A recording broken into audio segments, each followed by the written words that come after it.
അമ്മേ പരിശുദ്ധമേ, ദൈവമാതാവേ, കൃപാസനത്തിലൂടെ ഞങ്ങൾക്കും ഞങ്ങളുടെ ദേശത്തിനും അമ്മ മധ്യസ്ഥം തേടി തന്ന എല്ലാ അനുഗ്രഹങ്ങൾക്കും കൃപകൾക്കും ഞങ്ങളിപ്പോൾ ഹൃദയം നിറഞ്ഞ നന്ദി പറയുന്നു. അമ്മേ പരിശുദ്ധമേ, ദൈവമാതാവേ, 2004 ഡിസംബർ 7 ഉച്ചകഴിഞ്ഞ് 2:30 കൃപാസനത്തിൽ സംഭവിച്ച അമ്മയുടെ പ്രത്യക്ഷപ്പെടലിനെ കുറിച്ച് തിരുസഭ സമർപ്പിച്ചിരിക്കുന്ന പഠനരേഖകളുടെ മേൽ സഭാത്മകമായ പഠനം ആരംഭിക്കുവാൻ ഞങ്ങൾ പ്രാർത്ഥിക്കുന്നു. അമ്മേ പരിശുദ്ധമേ, ഭൂസ്വർലോകങ്ങളുടെ രാജ്ഞിയായ അങ്ങേയ്ക്ക് ഭൗമസംരക്ഷണത്തിനായി പ്രപഞ്ചപ്രകൃതിയെ തന്നെ തിരുസഭ പ്രതിഷ്ഠിക്കുവാൻ ഈ പ്രത്യക്ഷീകരണം വഴി ഇടയാക്കണമേ. പരിശുദ്ധമേ, ജപമാല മാതാവേ, സകല കൃപാസനം പ്രാർത്ഥനയോടും ചേർത്ത് ഞങ്ങളിപ്പോൾ പ്രാർത്ഥിക്കുന്ന ഈ കുടുംബത്തിന്റെ പ്രത്യേക നിയോഗം പറ മക്കളെ.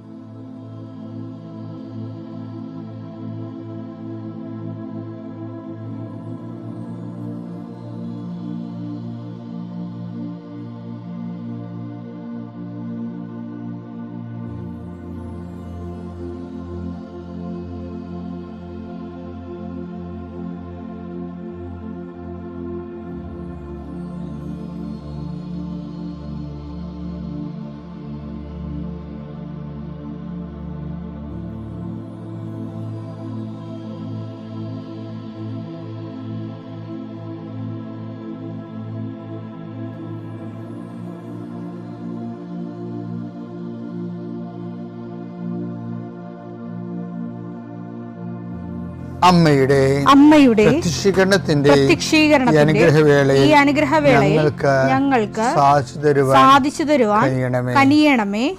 ആമേൻ. വിശ്വാസ പ്രമാണം. സർവശക്തനായ പിതാവും ആകാശത്തിന്റെയും ഭൂമിയുടെയും സൃഷ്ടാവുമായ ദൈവത്തിൽ ഞാൻ വിശ്വസിക്കുന്നു. അവിടുത്തെ ഏകപുത്രനും ഞങ്ങളുടെ കർത്താവുമായ ഈശോ മിശിഹായിലും ഞാൻ വിശ്വസിക്കുന്നു. ഈ പുത്രൻ പരിശുദ്ധാത്മാവിനാൽ ഗർഭസ്ഥനായി കന്യകാമറിയത്തിൽ നിന്ന് പിറന്ന് പൊന്തിയോസ് പീലാത്തോസിന്റെ കാലത്ത് പീഡകൾ സഹിച്ച് കുരിശിൽ തറയ്ക്കപ്പെട്ട് മരിച്ച് അടക്കപ്പെട്ട് പാതാളങ്ങളിൽ ഇറങ്ങി മരിച്ചവരുടെ ഇടയിൽ നിന്ന് 3-ാം നാൾ ഉയർത്ത് സ്വർഗത്തിലേക്ക് എഴുന്നള്ളി സർവശക്തിയുള്ള പിതാവായ ദൈവത്തിന്റെ വലതുഭാഗത്തിരിക്കുന്നു. അവിടെ നിന്ന് ജീവിക്കുന്നവരെയും മരിച്ചവരെയും വിധിക്കുവാൻ വരുമെന്നും ഞാൻ വിശ്വസിക്കുന്നു. പരിശുദ്ധാത്മാവിലും ഞാൻ വിശ്വസിക്കുന്നു. വിശുദ്ധ കത്തോലിക്കാ സഭയിലും പുണ്യവാന്മാരുടെ ഐക്യത്തിലും പാപങ്ങളുടെ മോചനത്തിലും ശരീരത്തിന്റെ ഉയർപ്പിലും നിത്യമായ ജീവിതത്തിലും ഞാൻ വിശ്വസിക്കുന്നു. ആമേൻ. സ്വർഗ്ഗസ്ഥനായ ഞങ്ങളുടെ പിതാവേ, അങ്ങയുടെ നാമം പൂജിതമാകണമേ. അങ്ങയുടെ രാജ്യം വരണമേ. അങ്ങയുടെ തിരുമനസ് സ്വർഗത്തിലെ പോലെ ഭൂമിയിലും ആകണമേ. അന്നു വേണ്ടുന്ന ആഹാരം ഇന്ന് ഞങ്ങൾക്ക് തരണമേ. ഞങ്ങളോട് തെറ്റ് ചെയ്യുന്നവരോട് ഞങ്ങൾ ക്ഷമിക്കുന്നത് പോലെ ഞങ്ങളുടെ തെറ്റുകൾ ഞങ്ങളോടും ക്ഷമിക്കണമേ. ഞങ്ങളെ പ്രലോഭനത്തിൽ ഉൾപ്പെടുത്തരുതേ, തിന്മയിൽ ഞങ്ങൾ രക്ഷിക്കണമേ. ആമേൻ. നന്മ നിറഞ്ഞ മറിയമേ, സ്വസ്തി. കർത്താവ് അങ്ങയുടെ കൂടെ സ്ത്രീകളിൽ അങ്ങ് അനുഗ്രഹിക്കപ്പെട്ടവളാകുന്നു. അങ്ങയുടെ ഉദരത്തിൻ ഫലമായി ഈശോ അനുഗ്രഹിക്കപ്പെട്ടവനാകുന്നു. പരിശുദ്ധ മറിയമേ, തമ്പുരാന്റെ അമ്മേ, പാപികളായ ഞങ്ങൾക്ക് വേണ്ടി ഇപ്പോഴും ഞങ്ങളുടെ മരണസമയത്തും തമ്പുരാനോട് അപേക്ഷിക്കണമേ. ആമേൻ. കർത്താവേ, നിന്റെ ഉന്നതമായ നാമത്തിന് സ്തോത്രം ചെയ്യുന്നു. കർത്താവേ, നിന്റെ വിശുദ്ധ പൗരോഹിത്യത്തെ മഹത്വപ്പെടുത്തണം. കർത്താവേ, സഭയിലുള്ള സാന്നിധ്യം പ്രകടമാക്കണമേ. 40 വർഷം അർപ്പിച്ച കുർബാനയുടെ യോഗ്യതയായി കൃപാസ്ഥാനത്താരെ ജീവനോടെ പ്രത്യക്ഷപ്പെട്ട പരിശുദ്ധ അമ്മയുടെ പ്രത്യക്ഷീകരണ സ്ഥിരീകരണത്തിനായി ഇന്ന് കൃപാസ്ഥാനത്താരെ നടക്കുന്ന 10,000-കണക്കിന് മനുഷ്യരുടെ പ്രാർത്ഥനയോട് കൂടെ ദൈവവേദലെ ഞാൻ നിന്നെ ഈശോനാമത്തിൽ ആസ്വദിക്കുന്നു. മാതാവിൻ്റെ പ്രത്യക്ഷീകരണത്തിൽ ഇന്ന് വരെ നടന്നിട്ടുള്ള എല്ലാ അനുഭവ സാക്ഷികളുടെയും സാക്ഷ്യങ്ങൾ നിനക്കും ഈ നിമിഷം നിൻ്റെ ഏറ്റവും വലിയ സങ്കടകരമായ അവസ്ഥകളെ അതിജീവിക്കാൻ ദൈവം നിന്നെ സഹായിക്കട്ടെ എന്ന് പ്രാർത്ഥിക്കുന്നു. നീ ഭയപ്പെടുന്ന വ്യക്തികൾ, നീ സങ്കടപ്പെടുന്ന കാര്യങ്ങൾ, നീ എന്ത് ചെയ്യും, എങ്ങനെ അതിജീവിക്കും എന്ന് വേദനിക്കുന്ന വിഷയങ്ങൾ അതിൻ്റെ മേലെല്ലാം കർത്താവിൻ്റെ ആത്മാവ് പ്രവർത്തിക്കട്ടെ. കർത്താവേ, ആശുപത്രി കഴിയുന്നവരെ, കർത്താവേ, ഓരോരോ ജീവിക്കാൻ വേണ്ടി ഓരോരോ ജോലിക്ക് പോകുന്നവരെ, ജോലി അന്വേഷിച്ച് പോകുന്നവരെ, ജോലി നഷ്ടപ്പെട്ടവരെ, വിസ പ്രോസസ്സിംഗ് ഇരിക്കുന്നവരെ, വിസ നഷ്ടപ്പെട്ടു പോയവരെ, പുതുക്കാൻ വേണ്ടി പരിശ്രമിക്കുന്നവരെ, നാട്ടിലെ ജോലിക്ക് ശ്രമിക്കുന്നവരെ, അതിൻ്റെ പരീക്ഷ എഴുതുന്നവരെ, അതിൻ്റെ പരീക്ഷ റിസൾട്ട് കാത്തിരിക്കുന്നവരെ, കർത്താവേ, പലതരത്തിലുള്ള ജപ്തി നടപടികൾ, പലതരത്തിലുള്ള കോടതി കേസുകൾ, പലതരത്തിലുള്ള ഒത്തുതീർപ്പ് ചർച്ചകൾ, എൻ്റെ കർത്താവിൻ്റെ ഉന്നതമായ നാമത്തിൽ ഈ പ്രാർത്ഥന കൂടുന്ന നിനക്ക് മാതാവിൻ്റെ പ്രത്യേക സാന്നിധ്യം ഞാൻ ഉറപ്പു തരികയും അമ്മ നിന്നെ സഹായിക്കുകയും ഈശോ നിന്നെ അനുഗ്രഹിക്കുകയും ചെയ്യട്ടെ. എൻ്റെ പ്രിയപ്പെട്ടവരെ, കഴിഞ്ഞ ദിവസങ്ങളിലൊക്കെ നമ്മൾ കണ്ടത് വിശ്വാസത്തിന് അതിൻ്റെ ഡിഗ്രി അനുസരിച്ചുകൊണ്ട് ഇപ്പം കർത്താവ് പറഞ്ഞില്ലേ, ഞങ്ങളുടെ വിശ്വാസത്തെ വർദ്ധിപ്പിക്കണമെന്ന് പറഞ്ഞില്ലേ, വിശ്വാസത്തെ വർദ്ധിപ്പിക്കണമേ. അതുപോലെ കർത്താവിനോട് ശിഷ്യന്മാരെ നടത്തിയ ഒരു പ്രാർത്ഥനയാണത്. ലൂക്കാ 17:5. അപ്പോൾ അപ്പോസ്തലന്മാർ കർത്താവിനോട് പറഞ്ഞു, ഞങ്ങളുടെ വിശ്വാസം വർദ്ധിപ്പിക്കണമേ. കർത്താവിനോട് ഈ അപ്പോസ്തലന്മാർ 2 കാര്യം ചോദിച്ചിട്ടുള്ളേ. ഒന്നെന്താണ്? ഞങ്ങളെ പ്രാർത്ഥിക്കാൻ പഠിപ്പിക്കണമേ, അല്ലേ? പിന്നെന്താ? ഞങ്ങളുടെ വിശ്വാസം വർദ്ധിപ്പിക്കണമേ. അപ്പോൾ വിശ്വാസം വർദ്ധിപ്പിക്കണമേ എന്ന് ചോദിക്കുമ്പോൾ അപ്പോസ്തലന്മാർക്ക് മനസ്സിലായി, വിശ്വാസം നമ്മൾ കാണുന്ന പാരമ്പര്യ കേവല വിശ്വാസത്തെക്കാൾ ഉപരി അതിൻ്റെ ഓരോ ഘട്ടങ്ങളും വളർച്ചയിലേക്കാണത് പോയിക്കൊണ്ടിരിക്കണം എന്നറിയാം. അങ്ങനെയാണ് പറയുന്നത്, ഞങ്ങളുടെ വിശ്വാസം വർദ്ധിപ്പിക്കണമേ. അപ്പോൾ നമ്മൾ കഴിഞ്ഞ ദിവസം കണ്ടായിരുന്നു, പത്തോസാണ് അങ്ങനെ കർത്താവിനോട് ചോദിച്ചത്. ഇതിന് പത്തോസ് അവസാനം ആ വിശ്വാസത്തിൻ്റെ വർദ്ധിത രൂപങ്ങളെക്കുറിച്ച് വളരെ കുറഞ്ഞ കാലം കൊണ്ട് ശരിക്കും മനസ്സിലാക്കിയ ഒരാളാണ്. അതുകൊണ്ടാണ് നമ്മൾ കഴിഞ്ഞ ആഴ്ച കണ്ടത്. എന്താണ് 2 പത്തോസിൻ്റെ 1:5 പറയുന്നത്? വിശ്വാസത്തെ സുഹൃതം കൊണ്ടും, സുഹൃതത്തെ ജ്ഞാനം കൊണ്ടും, ജ്ഞാനത്തെ ആത്മസംയമനം കൊണ്ടും, ആത്മസംയമനത്തെ ക്ഷമ കൊണ്ടും, ക്ഷമയെ സഹോദര സ്നേഹം കൊണ്ടും, സഹോദര സ്നേഹത്തെ ഉപവി കൊണ്ടും പൂർണ്ണമാക്കാൻ പറയും. അതാരാ പറഞ്ഞത്? വിശ്വാസം വർദ്ധിപ്പിക്കണമേ എന്ന് കർത്താവിനോട് പത്തോസ് പണ്ട് ചോദിച്ചു. ആ പത്തോസിൻ്റെ വിശ്വാസം പിന്നീട് വർദ്ധിച്ചിട്ട് പുതിയ വിശ്വാസത്തിൻ്റെ മുന്തിയ രൂപങ്ങളായി മാറുന്നത് പത്തോസ് മനസ്സിലാക്കി. തൻ്റെ ജീവിതത്തിലൂടെയാണ് ഇതെല്ലാം പത്തോസ് മനസ്സിലാക്കിയത്. അപ്പം നിങ്ങൾക്ക് സഹോദര സ്നേഹം ഉണ്ടെങ്കിൽ അതിൻ്റെ അർത്ഥം നിങ്ങൾക്ക് ഉപവി ഉണ്ടെങ്കിൽ, സഹോദര സ്നേഹത്തെക്കാൾ വലുതാണ് ഉപവി. RSV ബൈബിളിൽ ഇപ്പം മലയാളം ബൈബിളിൽ ഉപവി എന്ന് എഴുതിയിട്ടുണ്ട്. ഈ സ്ഥലത്ത് RSV ബൈബിളിൽ എഴുതിയിരിക്കുന്നത് ലവ് എന്ന് മാത്രമാണ്. പക്ഷെ യഥാർത്ഥത്തിൽ എന്താണത്? ഈ വിശ്വാസത്തിൻ്റെ അവസാന രൂപമാണത്. അത് ലവ് അല്ല ശരിക്കും പറഞ്ഞാൽ.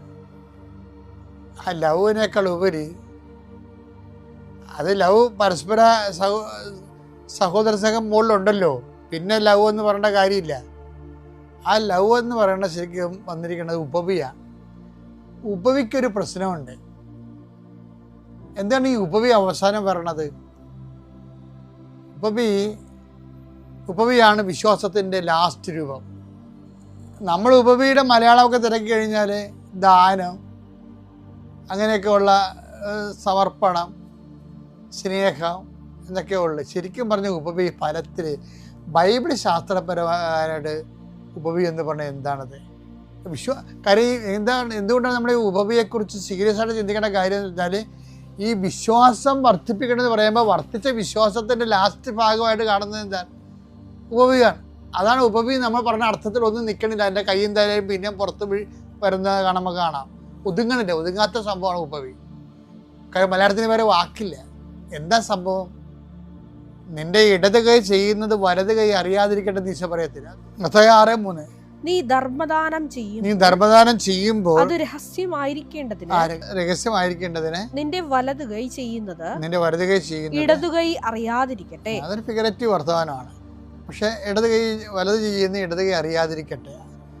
അപ്പോൾ അതിനൊരു കാര്യമുണ്ട്. എന്താണ്?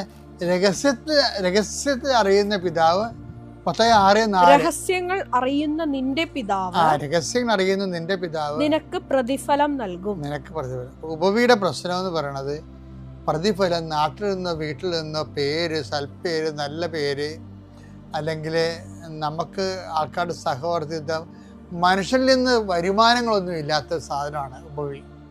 പിന്നെന്താണ്? അത് രഹസ്യമാണ്. അത് ആരുടെയാണ്? അതുകൊണ്ടാണ് ഈശോ പറയണത്, ഞാൻ രോഗിയായിരുന്നു, നിങ്ങൾ എന്നെ സന്ദർശിച്ചു. അപ്പോൾ രോഗികളെ നമ്മുടെ ബന്ധുക്കൾ രോഗിയായിരുന്നു, നമ്മുടെ അപ്പൻ, അമ്മ, ഭർത്താവ്, ഭാര്യ, കുഞ്ഞുങ്ങളെല്ലാം രോഗികളായിരുന്നു. വന്നാലും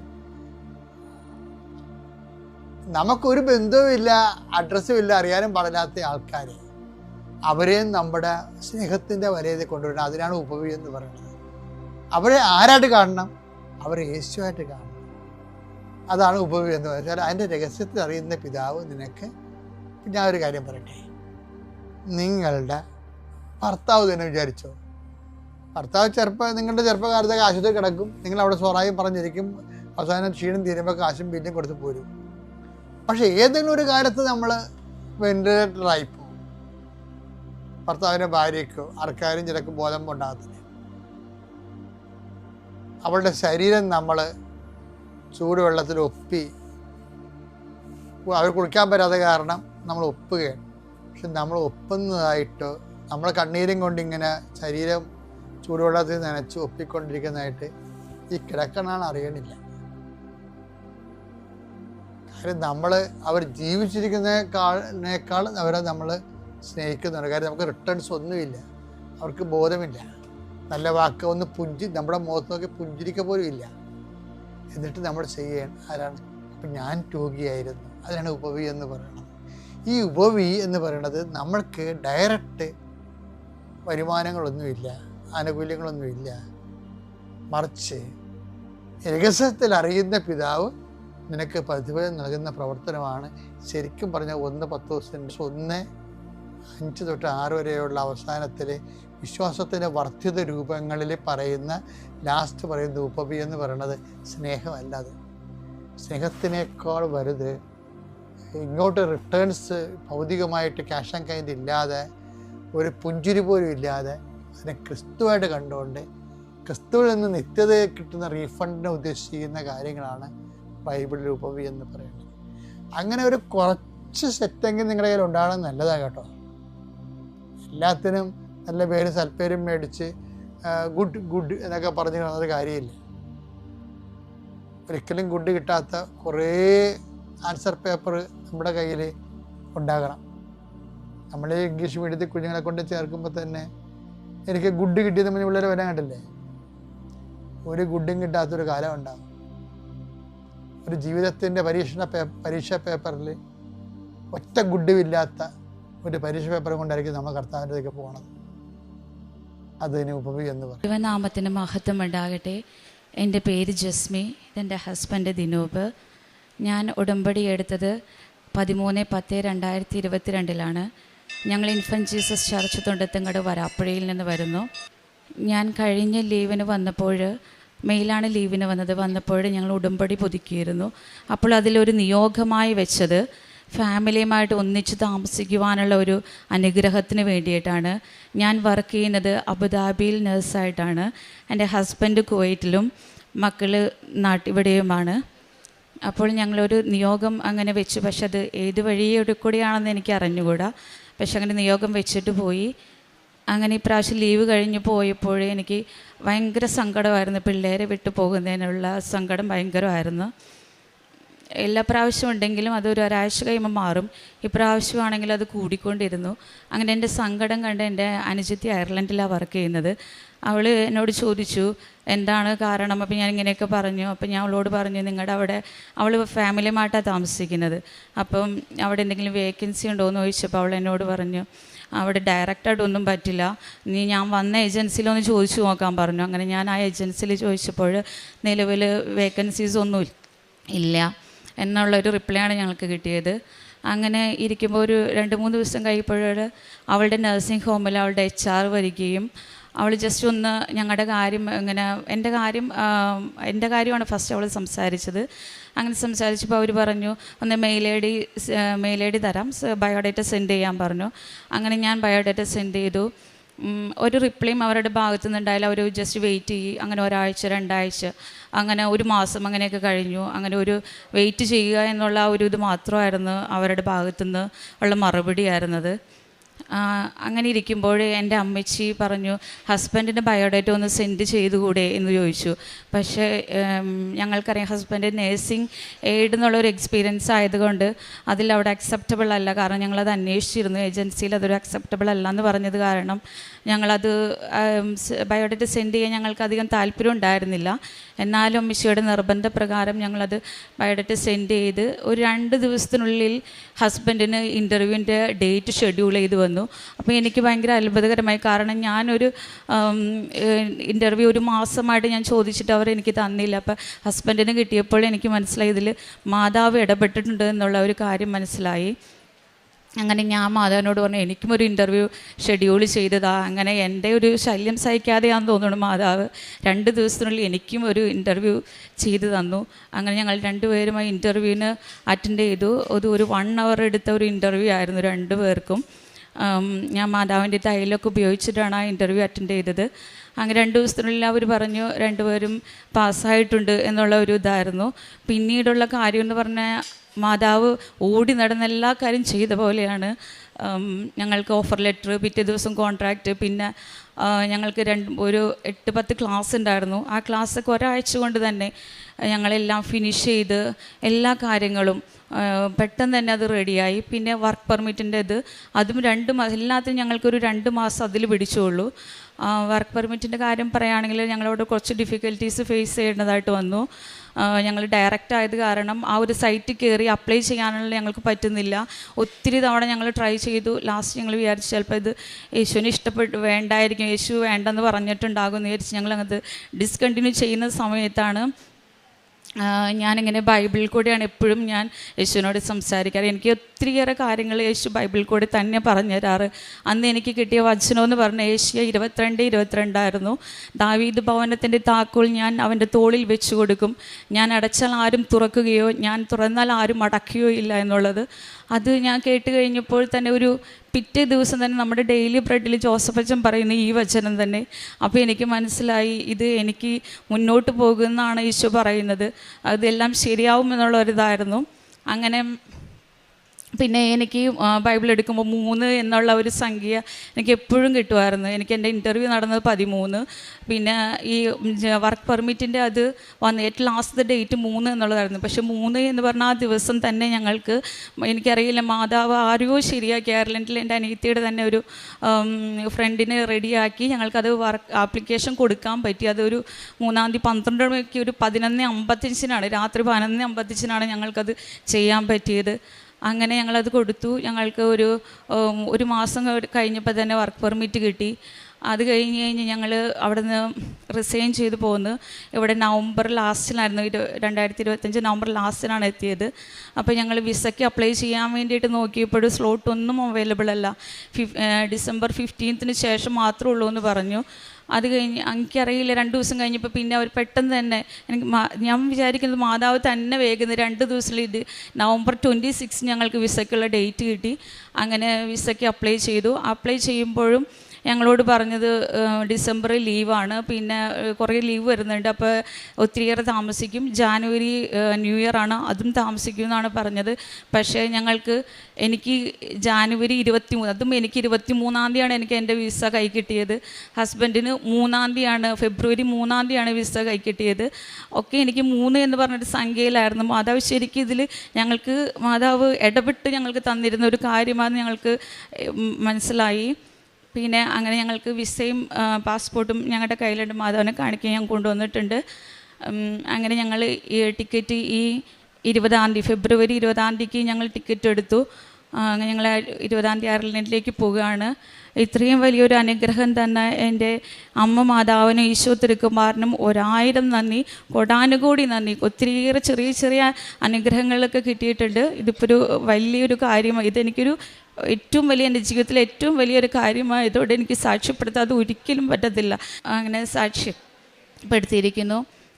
പിന്നെ ഞാൻ പ്രേക്ഷിത പ്രവർത്തനമായിട്ട് ചെയ്തത്, എനിക്ക് അബുദാബിയിൽ വെച്ച് ഞാൻ പത്രം കൊണ്ടുപോയി അവിടെ എല്ലാവർക്കും ഞാൻ വർക്ക് ചെയ്യുന്നിടത്തോടും പിന്നെ പള്ളികളിലും ഒക്കെ ഞാൻ കൊടുക്കുമായിരുന്നു. അല്ലാതെ കാരുണ്യപ്രവൃത്തി എനിക്ക് അവിടെ വെച്ച് ചെയ്യാൻ പറ്റാറില്ല. അവിടെ ഞങ്ങൾ അഖണ്ഡ ജപമാലയുണ്ട്, അഖണ്ഡ ജപമാല കൂടുകയും അങ്ങനെയൊക്കെ എല്ലാം ചെയ്യും. 2 ആഴ്ച കൂടുമ്പോൾ കുമ്പസാരിക്കുകയൊക്കെ ചെയ്യും. ഇവിടെ നാട്ടിൽ വന്നപ്പോൾ ഞാൻ എല്ലാ ദിവസവും കുർബാനയ്ക്ക് പോയും 2 ആഴ്ച കൂടുമ്പോൾ കുമ്പസാരിക്കുകയും അങ്ങനെ ആത്മീയപരമായി ഞാൻ എല്ലാ കാര്യങ്ങളിലേക്കും ഞാൻ ശ്രദ്ധ ചെലുത്തി പോന്നിട്ടുണ്ടായിരുന്നു. പിന്നെ ഞാൻ പത്രം വീടുകൾ തോറുമാണ് കയറി ഇറങ്ങിയാണ് ഞാൻ കൊടുക്കാറുള്ളത്. പിന്നെ കാരുണ്യപ്രവൃത്തിയായിട്ട് ഞാൻ ചെയ്തത്, ഞങ്ങളുടെ അവിടെ ഒരു മരിയൻ ചാരിറ്റബിൾ ഉണ്ടായിരുന്നു. അവിടെ ഞാൻ എല്ലാ ആഴ്ചയിലും പോയി പറ്റുന്നത് ഇതിലൊക്കെ ഞാൻ പോകുമായിരുന്നു. പോയി അവിടെ അവർക്ക് വേണ്ടിയിട്ടുള്ള ശുശ്രൂഷയും എല്ലാ കാര്യങ്ങളും ഞാൻ ചെയ്തു കൊടുത്തിരുന്നു. ഇത്രയും വലിയൊരു അനുഗ്രഹം തന്ന അമ്മ മാതാവിനും യേശു തിരുക്കുമാരനും കൊടാനുകൂടി ഞാൻ നന്ദി പറയുന്നു. പ്രഭാഷകൻ്റെ പുസ്തകം 2-ാം അധ്യായം 16-17 തിരുവചനങ്ങൾ. കർത്താവിനെ ഭയപ്പെടുന്നവർ അവിടുത്തെ ഇഷ്ടം അന്വേഷിക്കും. അവിടുത്തെ സ്നേഹിക്കുന്നവർ അവിടുത്തെ പ്രമാണങ്ങളാൽ പരിപുഷ്ടരാകും.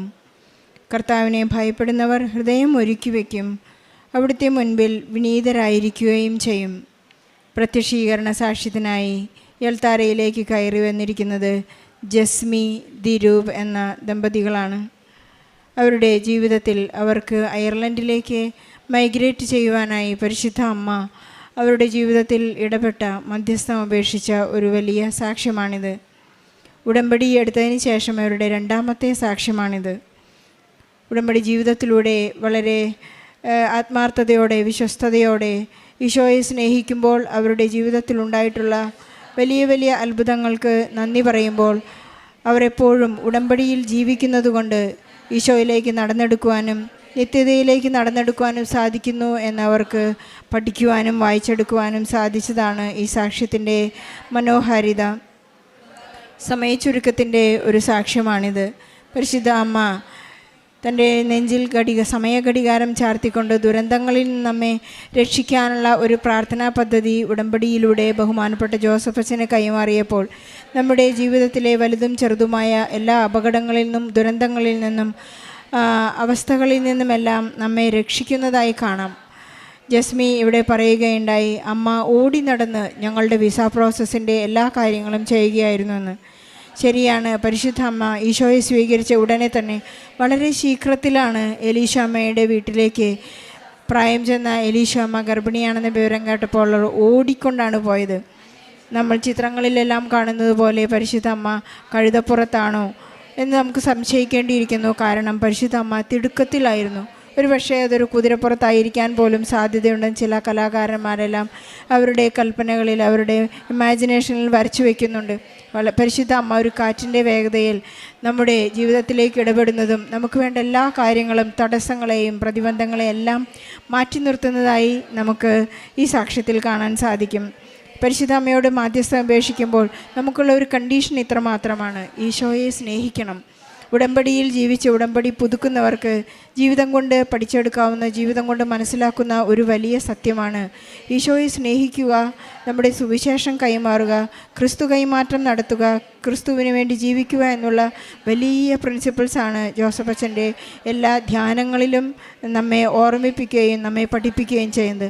ആ പ്രബോധനങ്ങളെല്ലാം നാം കൃത്യമായി കേൾക്കുന്നത് കൊണ്ടാണ് ഒരു സംശയം കൂടാതെ മനോഹരമായി ഒരു സാക്ഷ്യം ഏറ്റുപറയാൻ നമുക്ക് സാധിക്കുന്നത്. ഇവരുടെ ആധ്യാത്മിക ആസ്തി തന്നെ ഒരു വലിയ അക്കൗണ്ടായിട്ട് കിടക്കുന്നുണ്ട്. കാരണം ഇവർ മരിയൻ ചാരിറ്റി എന്ന ചാരിറ്റബിൾ ഇൻസ്റ്റിറ്റ്യൂട്ടിലെ അവിടെ ചെന്ന് വെറുതെ പൈസ കൊടുക്കുക മാത്രമല്ല, വളരെ ആത്മാർത്ഥമായി അവിടെയുള്ള ആളുകളുടെ കൂടെ ഇരുന്ന്, ഇൻമേറ്റ്സിനോട് കൂടെ ഇരുന്ന് അവരെ സ്നേഹിക്കുകയും അവരെ ശുശ്രൂഷിക്കുകയും ചെയ്യുന്ന ഒരു ആസ്തി ഇവർക്കുണ്ട്. ഇവർ എപ്പോഴെല്ലാം ഈ ക്രിസ്തു കൈമാറ്റം നടത്തുന്നു അവിടെയെല്ലാം ഈശോയെക്കുറിച്ച് പറയുവാനും പരിശുദ്ധ അമ്മയുടെ ഇടപെടലുകളെയും മധ്യസ്ഥയും സാമീപ്യത്തെയും കുറിച്ചെല്ലാം മറ്റുള്ളവരെ അറിയിക്കുവാനും ക്രിസ്തു രാജ്യം, ക്രിസ്തു ദൈവരാജ്യം കത്തിപ്പടരുന്നു എന്ന് പറയുവാനുള്ള വലിയ സാധ്യതകൾ അവർ ഏറ്റുപറയുകയും ചെയ്യുന്നതിൻ്റെ ഒരു വലിയ സാക്ഷ്യമാണ്. നമുക്ക് ഓരോ സാക്ഷ്യങ്ങളും ശ്രദ്ധിച്ചു കേൾക്കുകയും ബഹുമാനപ്പെട്ട ജോസഫ് അച്ഛൻ്റെ പ്രബോധനങ്ങൾ പഠിക്കുകയും ചെയ്യുമ്പോഴെല്ലാം ക്രിസ്തു രാജ്യം, ദൈവരാജ്യം വികസിതമാക്കുവാനുള്ള ഒരു വലിയ പരിശ്രമത്തിലേക്ക് നമുക്ക് പ്രവേശിക്കാം. ജസ്മിയുടെയും ദിരൂപിൻ്റെയും വലിയ സാക്ഷ്യത്തിന് അവർ അയർലൻഡിലേക്ക് പോകാൻ ദൈവം അവരെ സഹായിച്ച അനുഗ്രഹത്തിന് നമുക്ക് നല്ലൊരു കയ്യടി നൽകി ഞാൻ എൻ്റെ ഈശോയോടും അമ്മ മാതാവിനോട് 1000 കോടി നന്ദി പറയുകയാണ്. എൻ്റെ പേര് അപർണ, ഇതെൻ്റെ അമ്മ സുജ, ഇതെൻ്റെ ചേച്ചി അഞ്ജലി, ഇതെൻ്റെ ചേച്ചിയുടെ ഹസ്ബൻഡ്, പിന്നെ പിള്ളേർ. ഞങ്ങൾ ഉടമ്പടി എടുക്കുന്നത് ആദ്യം ഞങ്ങൾ പാറേപ്പള്ളിയിൽ വന്നിട്ട് ഞങ്ങൾ പത്രമാണ് ആദ്യം കാണുന്നത്. അപ്പോൾ അങ്ങനെ പത്രം വായിച്ചപ്പോഴത്തേക്കിനും അമ്മ പറഞ്ഞു നമുക്ക് നാളെ രാവിലെ ഉടമ്പടി എടുക്കാൻ പോകാം, അല്ലെങ്കിൽ നമുക്ക് പള്ളി വരെ പോകാമെന്ന് പറഞ്ഞു. അപ്പോൾ ഞങ്ങൾ പറഞ്ഞു അമ്മേ പോകാം. അപ്പം ലാസ്റ്റത്തെ ചോയ്സായിരുന്നു ഞങ്ങൾക്കത്. കാരണം ഞങ്ങൾ ഭവനമില്ലാതെ ഞങ്ങളുടെ അമ്മയുടെ വീട്ടിലായിരുന്നു. ഒത്തിരി അനേകം സഹനങ്ങളും ഒക്കെ ഞങ്ങൾ പ്രതിസന്ധികൾ നേരിട്ടതാണ്. ഞങ്ങൾ 3 പെൺപിള്ളേരാണ്. അപ്പം അമ്മ ഒത്തിരി അധികം കഷ്ടപ്പെട്ടിട്ടുണ്ടായിരുന്നു. അപ്പോൾ ആ വീട്ടിൽ നിന്ന് ഇറങ്ങണമെന്ന് തന്നെ വന്നപ്പോഴത്തേക്കിനും ഞങ്ങൾ ലാസ്റ്റായിരുന്നു എൻ്റെ അമ്മ മാതാവിനെ കാണാൻ വേണ്ടി ഇവിടെ വന്നത്. അങ്ങനെ ഉടമ്പടി എടുത്തു. അന്ന് തന്നെ 2022 ഉടമ്പടി എടുത്തു. കഴിഞ്ഞ വർഷം ഞങ്ങൾക്ക് അമ്മയുടെയും ഈശോയുടെയും അനുഗ്രഹത്താൽ ഞങ്ങൾക്ക് ഇങ്ങോട്ട് വന്ന് മഠത്തിലെ സിസ്റ്റേഴ്സ് പറഞ്ഞു ഞങ്ങൾക്കൊരു ഭവനം നൽകാമെന്ന്. അപ്പോൾ അത് ഒത്തിരി അധികം നന്ദി ഞാൻ അമ്മ മാതാവിനോട് പറയുകയാണ്. 12 വർഷത്തോളം ഞങ്ങൾ ഒത്തിരി അനുഭവിച്ചതിന് ശേഷമാണ് ഞങ്ങൾക്ക് ഈ ഒരു ഭവനം നൽകിയത്. അത് ഒത്തിരി അധികം ഞാൻ നന്ദി പറയുകയാണ് എൻ്റെ അമ്മയോട്. പിന്നെ ഞാൻ പ്രഗ്നൻ്റ് ആയ സമയം, ഡെലിവറി സമയം ഓപ്പറേഷനും ഒക്കെ പറഞ്ഞതാണ് എന്നോട്. അപ്പോൾ എനിക്ക് വേദനയില്ലാതെ പ്രസവിക്കണം എന്നതായിരുന്നു എൻ്റെ വലിയൊരാഗ്രഹം. അത് ഞാൻ അഡ്മിറ്റ് ചെയ്തു. ലേബർ റൂമിൽ ചെന്നു. പിറ്റേ ദിവസം രാവിലെ ഞാൻ വേദന എന്തെന്ന് ഞാൻ അറിഞ്ഞില്ല. 7:46 പറഞ്ഞു കുഞ്ഞിന് ശ്വാസം മുട്ടും.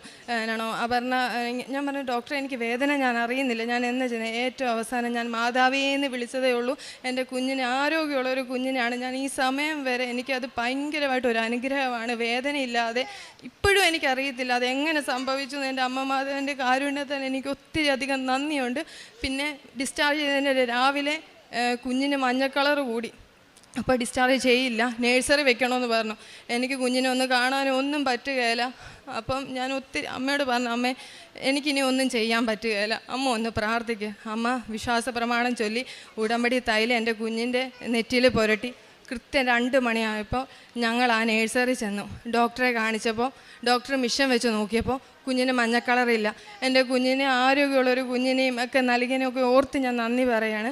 പിന്നെ കുഞ്ഞിന് 1.5 വയസ്സായപ്പോഴത്തേക്കിനും ശ്വാസം മുട്ടൽ കൂടി. ഞാൻ രാവിലെ പാമ്പാടി ആശുപത്രിയിൽ അഡ്മിറ്റ് ചെയ്തു. അപ്പോൾ ഡോക്ടർ പറഞ്ഞു ഡോക്ടർ അഡ്മിറ്റ് ചെയ്യണ്ട. അപ്പോൾ ഡോക്ടർ പറഞ്ഞു ചെയ്തേ പറ്റും. അപ്പം ഈ വയ്യാത്ത കുഞ്ഞിനെയും കൊണ്ട് എങ്ങനെ പോകും, വീട്ടിലെങ്ങനെ പോകും, ഇവിടെ നിന്നുള്ള മരുന്നേ പറ്റത്തുള്ളൂ. അപ്പോൾ എൻ്റെ കയ്യിൽ ഒന്നുമില്ല, ഞാനും കുഞ്ഞും ഒരു ഫോണും മാത്രം. അപ്പം ഞാൻ ഉച്ചയ്ക്ക് എൻ്റെ ഹസ്ബൻഡിൻ്റെ അമ്മേനെ വിളിച്ച് വരുത്തിയിരുത്തിയപ്പോൾ അമ്മ എന്നോട് പറഞ്ഞു വീട്ടിൽ ചെന്നിട്ട് മരിയൻ ഉടമ്പടി പത്രവും ഉപ്പും കൊന്തയും എടുത്തുകൊണ്ട് ചെന്നിട്ട് ഞാൻ 3 മണി തൊട്ട് രാവിലെ അച്ഛൻ്റെ പ്രസംഗവും കേട്ട് പ്രാർത്ഥനയും കേട്ട് വൈകിട്ട് മരിയൻ ഉടമ്പടി സായാഹ്ന പ്രാർത്ഥനയും കേട്ട് എനിക്ക് അപ്പോൾ കിട്ടിയൊരു ധൈര്യത്തിൽ ഞാൻ നേഴ്സുമാരോട് പറഞ്ഞു സിസ്റ്ററെ എനിക്ക് ഡിസ്ചാർജ് ചെയ്യണം, എൻ്റെ കുഞ്ഞിനെ ഡിസ്ചാർജ് ചെയ്യണം. അപ്പോൾ പനിയൊക്കെ കൂടി നിൽക്കുക. ഞാൻ പറഞ്ഞു എനിക്ക് വേറെ ഒന്നും അറിയണ്ട, ഡിസ്ചാർജ് ചെയ്തേ പറ്റൂ പറഞ്ഞു. അപ്പോഴത്തേക്കിനും ആ സിസ്റ്റർ പറഞ്ഞു, ഡോക്ടറോട് വിളിച്ച് പറഞ്ഞപ്പോൾ ഡോക്ടർ എഴുതിപ്പിച്ചു ഈ കുഞ്ഞിന് എന്ത് സംഭവിച്ചാലും ഞങ്ങൾ ഉത്തരവാദികളല്ല, ഹോസ്പിറ്റലുകാർക്ക് യാതൊരുവിധ ഉത്തരവാദിത്വവും ഇല്ല, സ്വന്തം അമ്മയുടെ പ്രകാരം കുഞ്ഞിനെ കൊണ്ടുപോകുന്നതാണ്. അങ്ങനെ കൊണ്ടുപോയി വൈകിട്ട് പ്രാർത്ഥിച്ചു. വൈകിട്ട് പ്രാർത്ഥന എല്ലാം കേട്ടു. അച്ഛൻ്റെ പ്രസംഗമെല്ലാം ഞാൻ രാത്രിയിലെല്ലാം കേട്ടു. എൻ്റെ മാതാവ് എൻ്റെ കുഞ്ഞിനെ തൊട്ട് പിറ്റേ ദിവസം രാവിലെ ഞാൻ കുട്ടികളുടെ ആശുപത്രി ESAയിൽ ഞാൻ കോട്ടയത്ത് കൊണ്ടുപോയി കാണിച്ചപ്പോൾ ഡോക്ടറിനോട് പറഞ്ഞു ഡോക്ടറെ കുഞ്ഞിന് ശ്വാസം മുട്ടൽ കൂടുതലാണ്. അപ്പോൾ ഡോക്ടർ നോക്കിപ്പോയി യാതൊരുവിധ കുഴപ്പമില്ല. ഞാൻ പറഞ്ഞു ഡോക്ടറെ കുഞ്ഞിന് ശ്വാസം മുട്ടലെല്ലാം കൂടി അണുക്കളെല്ലാം കൂടി അഡ്മിറ്റ് ചെയ്തതാണ്, അഡ്മിറ്റ് ചെയ്തതിൻ്റെ ഡിസ്ചാർജ് ചെയ്തതിൻ്റെ ഞാൻ കാണിച്ചപ്പോൾ ഡോക്ടർ ചോദിച്ചു ഇതെന്താ. അപ്പം ഞാൻ പറഞ്ഞു കുഞ്ഞിനെ അഡ്മിറ്റ് ചെയ്തതാണെന്ന് പറഞ്ഞു.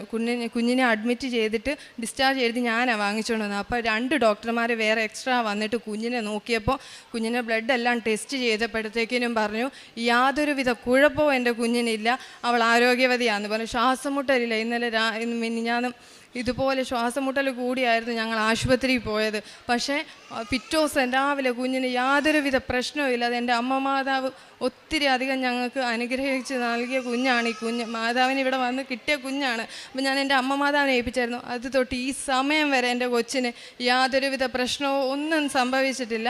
അതിനടുത്ത് ഞാൻ എൻ്റെ ഈശോയോടും അമ്മ മാതാവിനോടും നന്ദി പറയുകയാണ്. എൻ്റെ പേര് അഞ്ജലി. അമ്മ മാതാവിനും ദൈവത്തിരുകുമാരനും 1000 നന്ദി പറയുന്നു. എനിക്ക് ബ്ലീഡിങ് ഉണ്ടായിരുന്നു. ഹോസ്പിറ്റലിൽ ചെന്ന് അവർ ടെസ്റ്റൊക്കെ നടത്തിയപ്പോൾ ഡോക്ടർ പറഞ്ഞു സെർവിക് ക്യാൻസറിൻ്റെ ആയിരിക്കും, അല്ലാതെ ഒന്നുമില്ല. ഇങ്ങനെ ബ്ലീഡിങ് ഉണ്ടാവണമെങ്കിൽ അത് സെർവിക് ക്യാൻസറിൻ്റെ തന്നെയായിരിക്കും. ഞാൻ അവിടുന്ന് പാലാ ഹോസ്പിറ്റലിൽ വന്നു. ടെസ്റ്റ് നടത്തിയപ്പോൾ അവിടുത്തെ ഡോക്ടർ ഇത് തന്നെ പറഞ്ഞു, സെർവിക് ക്യാൻസറിൻ്റെ അല്ലാതെ ഇങ്ങനെ ബ്ലീഡിങ് ഉണ്ടാവാൻ ഒരു കാരണവും ഇല്ല. അത് കഴിഞ്ഞ് അവർ പറഞ്ഞു നമുക്ക് ക്യാൻസറിൻ്റെ ടെസ്റ്റ് ആദ്യം നടത്തി നോക്കാമെന്ന് പറഞ്ഞു. ക്യാൻസറിൻ്റെ ടെസ്റ്റ് നടത്തി 15 ദിവസം കഴിഞ്ഞിട്ടേ റിസൾട്ട് വരത്തുള്ളൂ. ഞാനപ്പോൾ അമ്മ മാതാവിനോട് പ്രാർത്ഥിക്കുകയും വിശ്വാസ പ്രമാണം ചൊല്ലുകയും ഉപ്പ് കഴിക്കുകയും തൈലം പുരട്ടുകയൊക്കെ ചെയ്തു. 15 ദിവസം കഴിഞ്ഞ് റിസൾട്ട് വന്നു. അമ്മ മാതാവ് എന്നെ അനുഗ്രഹിച്ചു. ക്യാൻസർ ഇല്ല എന്നുള്ളതാണ് റിസൾട്ട് വന്നപ്പോഴത്തേക്കിനും. അതുപോലെ തന്നെ എൻ്റെ കുഞ്ഞിന് കഴലവീക്കം വന്ന് ഹോസ്പിറ്റലിൽ കൊണ്ടുപോയി കാണിച്ച് ഡോക്ടർ പറഞ്ഞു കഴലവീക്കമാണ് കുഞ്ഞിനുള്ളത്. ടെസ്റ്റുകളൊക്കെ നടത്തിയപ്പോൾ ഇൻഫെക്ഷൻ എല്ലാ ശരീരത്തിൽ കൂടുതലാണ്. ക്യാൻസറിൻ്റെ ഭാഗമായിട്ട് തന്നെ ഇതൊക്കെ വരുള്ളൂ, അല്ലാതെ വേറൊരു അസുഖത്തിനും കഴലവീക്കം വരാറില്ല എന്ന് പറഞ്ഞു. ടെസ്റ്റുകൾ നടത്തിയിട്ട് അവിടുത്തെ ഡോക്ടർമാർക്കൊന്നും തന്നെ മനസ്സിലായില്ല. കോട്ടയം ഹോസ്പിറ്റലിലോട്ട് പറഞ്ഞു വിട്ടു. അവിടെ ടെസ്റ്റ് നടത്തിയപ്പോൾ പറഞ്ഞു അവർക്ക് സംശയം ക്യാൻസറിൻ്റെ സെല്ലുകൾ കുഞ്ഞിൻ്റെ ശരീരത്തുണ്ടെന്ന് പറഞ്ഞു. അവിടുന്ന് അവർ പറഞ്ഞു നിങ്ങൾ RCCയിലോട്ട് പൊക്കോ. RCC ചെന്ന് ടെസ്റ്റ് നടത്തിയിട്ട് നമുക്ക് നോക്കാം എന്താണ് കുഞ്ഞിനുള്ളതെന്ന്. RCC ചെന്നു. ഫസ്റ്റ് ടെസ്റ്റ് നടത്തിയപ്പോൾ അവർ പറഞ്ഞു 15% കുഞ്ഞിൻ്റെ ശരീരത്ത് ക്യാൻസറിൻ്റെ സെല്ലുകൾ ഉണ്ടെന്ന് പറഞ്ഞു. പിറ്റേ ദിവസം ബോൺമാരോ ടെസ്റ്റ് നടത്തണം. ബോൺമാരോ ടെസ്റ്റ് നടത്താൻ വേണ്ടി ചെന്നു. ബോൺമാരോ ടെസ്റ്റ് നടത്താൻ കയറി കിടന്നു. ബോൺമാരോ ടെസ്റ്റ് നടത്താൻ വേണ്ടി ചെന്ന് ഫസ്റ്റ് അന്ന് ഒരു റിസൾട്ട് വരുമോയെന്നൊന്നും എനിക്കറിയില്ല. അന്ന് നമ്മൾ ടെസ്റ്റ് നടത്തുന്നതല്ലേ ഉള്ളൂ. എനിക്കറിയത്തില്ല അന്നൊരു റിസൾട്ട് കിട്ടുമോ എന്ന്. പക്ഷെ ഞാൻ മാതാവിനോട് ഒത്തിരി പ്രാർത്ഥിച്ചു. കുഞ്ഞിന് ഉപ്പ് കഴിക്കാൻ കൊടുക്കുകയും തൈലം പുരട്ടുകയൊക്കെ ചെയ്തു.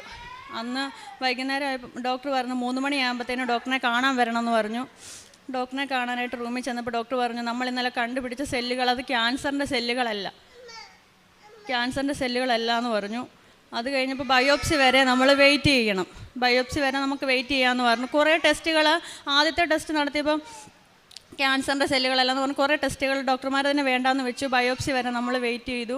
അതിനിടയ്ക്ക് കുഞ്ഞ് പറയുന്നുണ്ട് ബോൺമാരോ ടെസ്റ്റ് നടത്താൻ അവനെ മയക്കി കിടത്തിയിട്ടാണല്ലോ ബോൺമാരോ ടെസ്റ്റ് നടത്താൻ വേണ്ടി കയറി ചെന്നു. ഇപ്പം പിറ്റേ ദിവസം റൂമിൽ വന്നിട്ട് മാതാവിൻ്റെ രൂപം കണ്ടപ്പോഴത്തേക്കും പറഞ്ഞ് ഈ അമ്മയാണ് എന്നെ കുത്തിയത്, അമ്മ എന്തിനാ എന്നെ കുത്തിയത്, അമ്മ അടി കൊള്ളൂന്ന് പറഞ്ഞു. അപ്പം ഞങ്ങൾ ഇവൻ ആരോടാ സംസാരിക്കുന്നതെന്ന് അറിയാൻ നോക്കിയപ്പോൾ അവൻ ഫോട്ടോ നോക്കിയാൽ സംസാരിക്കുന്നത്. അമ്മയെ യേശുവാണ് എന്നെ കുത്തിയത്, യേശുവാണ് എന്നെ എടുത്തുകൊണ്ട് വന്ന് കട്ടിലേക്ക് കിടത്തിയതെന്ന് പറഞ്ഞു. എപ്പോൾ അമ്മ മാതാവിൻ്റെ ഫോട്ടോ കണ്ടാലും അവൻ പറയും അമ്മ എന്നെ കുത്തിയത്, അമ്മ മാതാവാണ് എന്നെ കുത്തിയെന്ന് പറയും. ഇപ്പോഴും ഞങ്ങൾ ചോദിച്ചു. ഇപ്പോൾ പറഞ്ഞു ഈ ഫോട്ടോ ചൂണ്ടിക്കാണിച്ചിട്ട് അവൻ പറഞ്ഞു അമ്മയാണ് എന്നെ കുത്തിയതെന്ന് പറഞ്ഞു. എവിടെയാണ് കുത്തിയെന്ന് ചോദിക്കുമ്പോൾ പറയും അവൻ്റെ ബോൺമാരോ ടെസ്റ്റ് നടത്തുന്ന നട്ടലിൻ്റെ എവിടെയാണ് കുത്തിയെന്ന് അവൻ കാണിച്ചു തരും. അത് കഴിഞ്ഞ് ബയോപ്സി വരെ നമ്മൾ വെയിറ്റ് ചെയ്തിട്ട് കൊച്ചിന് ക്യാൻസറിൻ്റെ സെല്ലുകളൊന്നുമില്ല. അപ്പോൾ കോട്ടയത്തെ ഹോസ്പിറ്റലിൽ നിന്ന് എന്താണ് അങ്ങനെ പറഞ്ഞത്, അവർ ടെസ്റ്റ് നടത്തിയപ്പോൾ പറഞ്ഞു കുഞ്ഞിന് അങ്ങനെ ക്യാൻസറിൻ്റെ സെല്ലുകൾ തന്നെയാണെന്ന് പറഞ്ഞു. ആ ബ്ലഡ് ഒന്നും കൂടെ വന്ന് നിങ്ങൾ ഇവിടെ ടെസ്റ്റ് ചെയ്യണമെന്ന് പറഞ്ഞു. ഞങ്ങളിവിടെ കോട്ടയം ഹോസ്പിറ്റലിൽ വന്നിട്ട് അതിൻ്റെ സ്ലൈഡ് മേടിച്ച് RCCയിൽ കൊണ്ട് നടത്തി. അവർക്കൊന്നും കണ്ടുപിടിക്കാൻ കഴിഞ്ഞിട്ടില്ല. അങ്ങനെ ഒരു അണുക്കൾ പോലും കൊച്ചിൻ്റെ ശരീരത്തില്ല. അന്ന് പക്ഷേ കോട്ടയംകാർ കണ്ടുപിടിച്ചപ്പോൾ അതിനകത്ത് അണുക്കളുണ്ട് ആ ബ്ലഡിനകത്ത്. RCCക്കാർ ടെസ്റ്റ് നടത്തിയപ്പോൾ അങ്ങനെ ഒരു അണുക്കൾ എൻ്റെ കൊച്ചിൻ്റെ ശരീരത്തില്ല. ഡോക്ടർമാർക്ക് തന്നെ കൺഫ്യൂഷനായിപ്പോയി. അവർ ക്യാൻസറിൻ്റെ മരുന്ന് കൊച്ചിന് സ്റ്റാർട്ട് വരെ ചെയ്തു, എന്നിട്ട് അത് നിർത്തി. ലാസ്റ്റ് പറഞ്ഞ വൈറൽ ഇൻഫെക്ഷൻ്റെ ആണ്. കൊച്ചിന് കഴലവീക്കങ്ങളൊക്കെ കുറവുണ്ട്. പക്ഷേ മാതാവ് ഇത്ര അനുഗ്രഹിക്കുമെന്ന് ഞങ്ങൾ ഒട്ടും പ്രതീക്ഷിച്ചില്ല. എന്നാൽ മാതാവും ദേവകുമാരനും നമ്മളെ അനുഗ്രഹിച്ചതിന് 1000 ഒരു കോടി നന്ദി പറയുന്നു. അമ്മയ്ക്ക് നന്ദി പറയുന്നു. എൻ്റെ കാരുണ്യ പ്രവൃത്തിയിൽ നിന്ന് ഹോസ്പിറ്റലുകളിൽ പോയി രോഗികളെ കാണുകയും പത്രം കൊടുക്കുകയും എന്നെക്കൊണ്ട് കഴിയുന്നത് പോലെ ഞാൻ എക്സ്റേ എടുക്കാൻ ECGക്കും ബ്ലഡ് ടെസ്റ്റിനും മരുന്നിനും ഒക്കെ കാശ് കൊടുക്കും. പിന്നെ ചോറുപൂതി കൊടുക്കാറുണ്ട്. എല്ലാ മാസവും മുടങ്ങാതെ ഇവിടെ വന്ന് പത്രം മേടിക്കുകയും സ്റ്റാൻഡുകളിലും പള്ളികളിലും ഹോസ്പിറ്റലുകളിലും കൊടുക്കാനുണ്ട്. ഞങ്ങളെ അമ്മാതാവ് ഒരുപാട് അനുഗ്രഹിച്ച് 1000 നന്ദി ഞാൻ പറയുന്നു. പിന്നെ അച്ഛൻ്റെ ടോക്കുകൾ ഞാൻ കേൾക്കും. ചൊവ്വാഴ്ചത്തെ ധ്യാനം കൂടും, സാക്ഷികൾ കേൾക്കും, ഷെയർ ചെയ്യും. നന്ദി ഞാൻ പറയും. അവിടുന്ന് എൻ്റെ അഭയസങ്കേതമാണ്.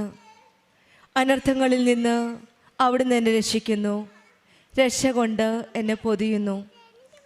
സങ്കീർത്തനം 32:7 ദൈവം ഒരു ആശ്രയമാണ്. നമ്മൾ വിശ്വസിച്ച് ആശ്രയിക്കുന്ന ഒരു മക്കളെയും ദൈവം കൈവിടില്ല. നമ്മുടെ സുരക്ഷ, നമ്മുടെ ആരോഗ്യം, നമ്മുടെ കഷ്ടതകളുടെ നിമിഷങ്ങളിലും നമ്മളെ കൈപിടിച്ച് താങ്ങി നിർത്തുന്നത് നമ്മുടെ ദൈവമാണ്. അവിടുന്ന് മാത്രമാണ് നമ്മുടെ അഭയസങ്കേതമാണെന്നാണ് സുജമ്മയും കുടുംബവും നമ്മുടെ സമീപത്ത് നിന്ന് ഇപ്പോൾ തന്നെ സാക്ഷ്യപ്പെടുത്തിയത്. ഉടമ്പടി മക്കളുടെ ജീവിതത്തിൽ ദൈവത്തിൻ്റെ കൃപ എപ്പോഴും കൂടെയുണ്ട്. അവരെ കൈവിടാതെ പിടിച്ചു നിർത്തുന്ന ഒരു വലിയ സാക്ഷ്യമാണ് നാം ഇപ്പോൾ കേട്ടത്. 12 വർഷമായിട്ട് ഭവനമില്ലാതെ വളരെ ബുദ്ധിമുട്ടിയ ഒരു കുടുംബമാണ് ഈ അമ്മയും 3 മക്കളും. വളരെ ബുദ്ധിമുട്ടി ആ താമസിക്കുന്ന സ്ഥലത്ത് നിന്ന് പോലും ഇറങ്ങിപ്പോകണമെന്ന് പറഞ്ഞ നിമിഷവും ആ സമയത്താണ് ഇവർക്ക് അപ്രത്യക്ഷമായി ഒരു കൃപാസനം പത്രം കിട്ടുകയും ഇവിടെ വന്ന് പരിശുദ്ധ അമ്മയുടെ സാന്നിധ്യത്തിൽ വന്ന് ഉടമ്പടി എടുത്ത് പ്രാർത്ഥിക്കുകയും ചെയ്യുന്നതിന് ഫലമായിട്ട് പിന്നീട് അവിടെ അടുത്തുള്ള ഒരു മഠത്തിൽ നിന്ന് തന്നെ ഈശോയും അമ്മയെ ഇടപെട്ട് ഇവർക്കൊരു നല്ലൊരു ഭവനം കൊടുക്കുകയായിരുന്നു. പിന്നീട് ഈ മക്കൾ പ്രാർത്ഥിച്ചത് സേഫ് ഡെലിവറി ആയിരുന്നു. അതും ഈശോയും അമ്മയും കനിഞ്ഞരുകി ഇവിടെ അനുഗ്രഹിച്ചു. മക്കൾക്കുണ്ടായിരുന്ന രോഗസൗഖ്യങ്ങൾ, കൊച്ചുമകൻ ജനിച്ചപ്പോഴുണ്ടായിരുന്ന മഞ്ഞ കളറും പിന്നീടുണ്ടായിരുന്ന ശ്വാസം മുട്ടലെന്ന രോഗവും ഇവർ പ്രാർത്ഥന ചൊല്ലി വിശ്വാസ പ്രമാണം ചൊല്ലി ഉടമ്പടി വസ്തുക്കൾ മാത്രം ഉപയോഗിച്ചാണ് ഇവർ കൂടുതലും പ്രതീക്ഷയർപ്പിച്ച് പ്രാർത്ഥിച്ചത്. പിന്നീട് രണ്ടാമത്തെ മകന് സെർവി ക്യാൻസർ ഉണ്ടെന്നും പറഞ്ഞു ഉള്ളൊരു റിസൾട്ടോ ഒരു പേടിപ്പിക്കുന്ന ഒരു ഭയാനകമായ ഒരു നിമിഷങ്ങളിലൂടെ കടന്നു പോയപ്പോൾ 15% സെല്ലുണ്ടെന്ന് പറഞ്ഞപ്പോഴും ഒരു വിശ്വാസം കൈവിടാതെ പ്രാർത്ഥിച്ചു. ഉടമ്പടിയിലാണെന്നുള്ള വിശ്വാസവും ഈ അമ്മ പറഞ്ഞു കൊടുത്ത വിശ്വാസത്തിൻ്റെ ഈ മക്കൾ ഉറച്ച് വിശ്വസിച്ചു. അമ്മയും മക്കളും കൂടുതൽ തീക്ഷ്ണതയോടെ പ്രാർത്ഥിച്ചതിൻ്റെ ഫലമായിട്ടാണ് ഈ കുഞ്ഞു മകൻ പോലും പറഞ്ഞത്. ഇപ്പോൾ ഞാൻ ചോദിച്ചപ്പോഴും അങ്ങനെ തന്നെയാണ് പറഞ്ഞത്, ഈ അമ്മയാണ് എന്നെ വന്ന് കുത്തിയതെന്നാണ് പറഞ്ഞത്. ആ കുഞ്ഞു മകന് പോലും ആ അമ്മയുടെ സാന്നിധ്യം മനസ്സിലാക്കാൻ സാധിച്ചു. ഈ കൊച്ചുമകൻ പരിശുദ്ധ അമ്മ കൃപാസനം അമ്മയെ ചൂണ്ടിക്കാട്ടിയാണ് എന്നോട് പറഞ്ഞത്, ഈ അമ്മയാണ് എന്നെ വന്ന് കുത്തിയതെന്ന്. ആ അമ്മ എടുത്ത ബോൺ മാരോയുടെ ടെസ്റ്റാണ്, ഒരു കുഴപ്പവുമില്ല, ക്യാൻസർ രോഗമല്ല എന്നുള്ള റിപ്പോർട്ടുമായിട്ട് ഈ മക്കൾ ഇന്നിവിടെ വന്ന് സാക്ഷ്യപ്പെടുത്തുന്നത്. ഈശോയും അമ്മയും കൂടെ നിൽക്കുമ്പോൾ നല്ലൊരു ദൈവപരിപാലനയുടെയും കരുതലിൻ്റെയും ഒരു ഉറപ്പാണ് നമുക്കുള്ളത്. ഉടമ്പടി ജീവിതത്തിൽ നമുക്ക് ആശ്രയിക്കാവുന്ന ഒരേ ഒരു ആശ്രയം ഈശോയും നമ്മളെ സംരക്ഷിക്കുന്ന കൃപാസനം അമ്മയുമാണ്. പരിശുദ്ധ അമ്മ ജീവനോടെ പ്രത്യക്ഷപ്പെട്ട ഈ ആലയത്തിൽ വന്ന് കണ്ണീരോടെ പ്രാർത്ഥിക്കുന്ന ഒരു മക്കളെയും അമ്മ വെറും കൈയോടെ വിടാറില്ല. ആ അമ്മയുടെ സാന്നിധ്യം മനസ്സിലാക്കുന്ന ഓരോ മക്കളും ജീവിതത്തിലെ ഓരോ നിമിഷത്തിലും പരിശുദ്ധ അമ്മയുടെ സാന്നിധ്യവും സംരക്ഷണവും കരുതലും സ്നേഹവും മനസ്സിലാക്കുന്ന ഓരോ സാക്ഷ്യങ്ങളാണ് നാം ഇവിടെ കേൾക്കുന്നത്. പരിശുദ്ധ അമ്മ നമ്മെ രക്ഷകനായ ഈശോയിലേക്ക് നയിക്കുകയാണ്. സാക്ഷ്യവും അതുപോലെ തന്നെയാണ്. നമ്മുടെ കണ്ണുനീരിൻ്റെ നിമിഷങ്ങളിൽ കൃപാസനത്തിൽ വന്ന് നമുക്കും ഭക്തിയോടെ വിശ്വാസത്തോടെ നമ്മുടെ അഭയസങ്കേതമായ ഈശോയിൽ നമ്മുടെ നിയോഗങ്ങൾ സമർപ്പിച്ച് പ്രാർത്ഥിക്കാം. ഈശോയുടെ അമ്മയുടെയും കരം പിടിച്ച് ഉടമ്പടി ജീവിതം ഭക്തിയോടെ വിശ്വസ്തയോടെ കൂടുതൽ തീഷ്ണതയോടെ നമുക്ക് മുന്നോട്ട് നയിക്കാം. സുജമ്മയ്ക്കും കുടുംബത്തിനും ലഭിച്ച എല്ലാ അനുഗ്രഹങ്ങൾക്കും നമുക്ക് കരങ്ങളടിച്ച് ദൈവത്തെ മഹത്വപ്പെടുത്താം. യേശുവേ നന്ദി, യേശുവേ സ്തുതി, ആവേ മരിയ. ശുദ്ധ അമ്മ മാതാവിനും തിരുകുമാരും കോടാനുകോടി നന്ദി. എൻ്റെ പേര് ഉണ്ണികൃഷ്ണൻ, വരുന്നത് തിരുവനന്തപുരം ആറ്റിങ്ങൽ. ഇത് എൻ്റെ അമ്മയാണ്. ഞാൻ ആദ്യമായി ഉടമ്പടി എടുത്തത് 2024 നവംബർ 12-ാം തീയതിയാണ്. എനിക്ക് മാതാവിൻ്റെ വളരെ വലിയ അനുഗ്രഹങ്ങളാണ് ആദ്യമേ മുതൽ തന്നെ ലഭിച്ചു തുടങ്ങിയത്. ഒരുപാട് അനുഗ്രഹങ്ങളുണ്ട്. ആദ്യമായിട്ട് എൻ്റെ ചേട്ടൻ ഇപ്പം ഇല്ല. ചേട്ടൻ്റെ ഒരു കാറുണ്ടായിരുന്നു. കാറ് നമുക്ക് വയ്ക്കാൻ പറ്റാത്തൊരവസ്ഥയിലായിരുന്നു. ഒരു 2-3 മാസത്തോളം കാലം ഫേസ്ബുക്കിലും OLXിലും അതിൻ്റെ പരസ്യങ്ങൾ ഇട്ടിട്ടുണ്ടായിരുന്നു. എന്നിട്ട് 1-2 പേര് ആൾക്കാർ വിളിച്ചിട്ടുണ്ടായിരുന്നു. പക്ഷേ നമ്മൾ വേണ്ടത്ര വിചാരിച്ച എമൗണ്ടൊന്നും അതിൽ കിട്ടിയിട്ടുണ്ടായിരുന്നില്ല. കഴിഞ്ഞ മാസം ജാനുവരി 8 കൃപാസനത്തിൽ വന്ന് അമ്മയുടെ മുമ്പിൽ പ്രാർത്ഥിച്ച് നിയോഗത്തിലും വച്ചിട്ടുണ്ടായിരുന്നു. അതിനുശേഷം വീട്ടിൽ പോയി ഉടമ്പടി ഉപ്പ് വിശ്വാസ പ്രമാണം ചൊല്ലി കാറിൽ 3 തവണയും ഇട്ടു. അതിനുശേഷം കൃത്യം പിറ്റേ ദിവസം തന്നെ മാതാവിൻ്റെ കൃപയാൽ ഒരാൾ വിളിച്ചു. നമ്മൾ ഉദ്ദേശിച്ചതിനെക്കാട്ടിയും വില തന്ന് നമ്മളെ അനുഗ്രഹിച്ചു. അതിന് എൻ്റെ പരിശുദ്ധ അമ്മയ്ക്ക് കോടാനുകോടി നന്ദി. രണ്ടാമത്തെ അനുഗ്രഹം, എൻ്റെ ചേട്ടൻ പോയതിനു ശേഷം അമ്മ ജോലിക്ക് പോകാൻ പറ്റിയില്ല. 45 ദിവസം കൊണ്ട് അമ്മ വീട്ടിലിരിക്കുകയായിരുന്നു. അങ്ങനെ അമ്മയുടെ ജോലി നഷ്ടമായി. അതിനുശേഷം കൃപാസനത്തൊന്ന് പ്രാർത്ഥിച്ചു. അമ്മയ്ക്ക് 3-ൻ്റെ അന്ന് തന്നെ അമ്മയ്ക്ക് 2 സ്ഥലങ്ങളിൽ ജോലി ലഭിക്കുകയുണ്ടായി. അത് പരിശുദ്ധ അമ്മ ദേവമാതാവിൻ്റെയും എൻ്റെ ഈശോ അപ്പൻ്റെയും ശക്തി കൊണ്ട് മാത്രമാണ്.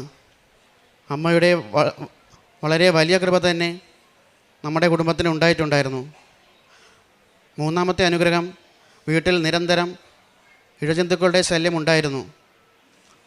എല്ലാ ദിവസവും വീട്ടിൽ ഇഴജന്തുക്കളുടെ ശല്യം കൂടിക്കൂടി വരികയുണ്ടായിരുന്നു. പരിശുദ്ധ അമ്മയുടെ ഉടമ്പടി ഉപ്പ് വിശ്വാസ പ്രമാണം ചൊല്ലി വീടിന് ചുറ്റാകം ഇട്ടതിന് ശേഷം ഇപ്പോൾ കുറച്ച് പോലും ഇഴജന്തുക്കൾ പോലും വീട്ടിൽ ഇപ്പോൾ വരുന്നില്ല. അത് അമ്മയുടെ മാത്രം കൃപ കൊണ്ടാണ്. എൻ്റെ അമ്മയ്ക്കും എൻ്റെ പരിശുദ്ധ അമ്മ മാതാവിനും തിരുകുമാരനും കോടാനുകോടി നന്ദി. അമ്മയ്ക്ക് ഒരുപാട് അനുഗ്രഹങ്ങൾ കിട്ടിയിട്ടുണ്ടായിരുന്നു. അമ്മയ്ക്കും തിരുകുമാരനും കോടാനുകോടി നന്ദി. എത്ര പറഞ്ഞാലും നമുക്ക് മതിയാവില്ല.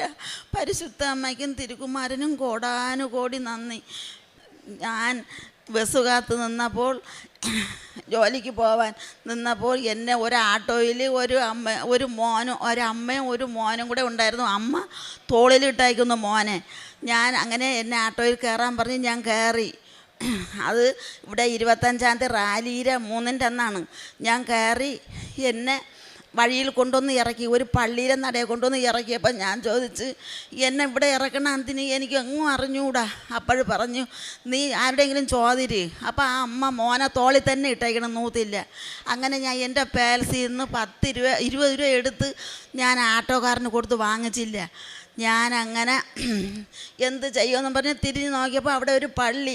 ആ പള്ളിയിൽ ഞാൻ കയറി ചെന്ന് അവിടെ തൂത്തൊക്കെ വാരിയിട്ട് ഞാൻ പറഞ്ഞു, എനിക്കിത്തി കുളിക്കണമെന്ന് പറഞ്ഞ് ഞാൻ കുളിച്ച്. എല്ലാം കാലത്താണ് കാണണം, വെള്ളിയാഴ്ച. കുളിച്ച് ഞാൻ ഇനി വീട്ടിൽ വന്ന് 25-ൻ്റെ അന്നല്ലേ റാലിക്ക് പോവാൻ. എൻ്റെ ഉടപ്പറന്ന് അവിടെ ജോലി ചെയ്യണം സെക്യൂരിറ്റി ആയിട്ട്. അങ്ങനെ ഒരു സാരി ആ മാനേജർ കൊടുത്തിട്ട് പറഞ്ഞ്, ഇത് നിൻ്റെ വീട്ടിൽ ഉടുക്കണവരൊക്കെ കൊണ്ടു എന്ന് പറഞ്ഞ് കൊണ്ടു തന്ന്. ആ സാരിയാണ് എൻ്റെ അമ്മയുടെ സാരി, സിൽവർ കളർ സാരി. എനിക്ക് കൃപാസനത്തിൽ എനിക്ക് റാലിക്ക് പോവാൻ എനിക്ക് കൊടുത്തേച്ച സാരിയാണിത്. എൻ്റെ അമ്മയുടെ സാരി കണ്ട, നീല തിരിയിലെ സാരി എൻ്റെ അമ്മ കൊടുത്തേച്ച്. ഞാൻ ആ സാരി കൊടുത്തോണ്ട് റാലിക്ക് പോയി ഇനി വന്നപ്പോൾ എൻ്റെ കാല് വയ്യ. ഞാൻ പറഞ്ഞു, എൻ്റെ അമ്മേ ഇങ്ങനെ എന്നെ പരീക്ഷിക്കല്ലേ, എനിക്ക് ആരുടെയും പറയാനൊക്കില്ല.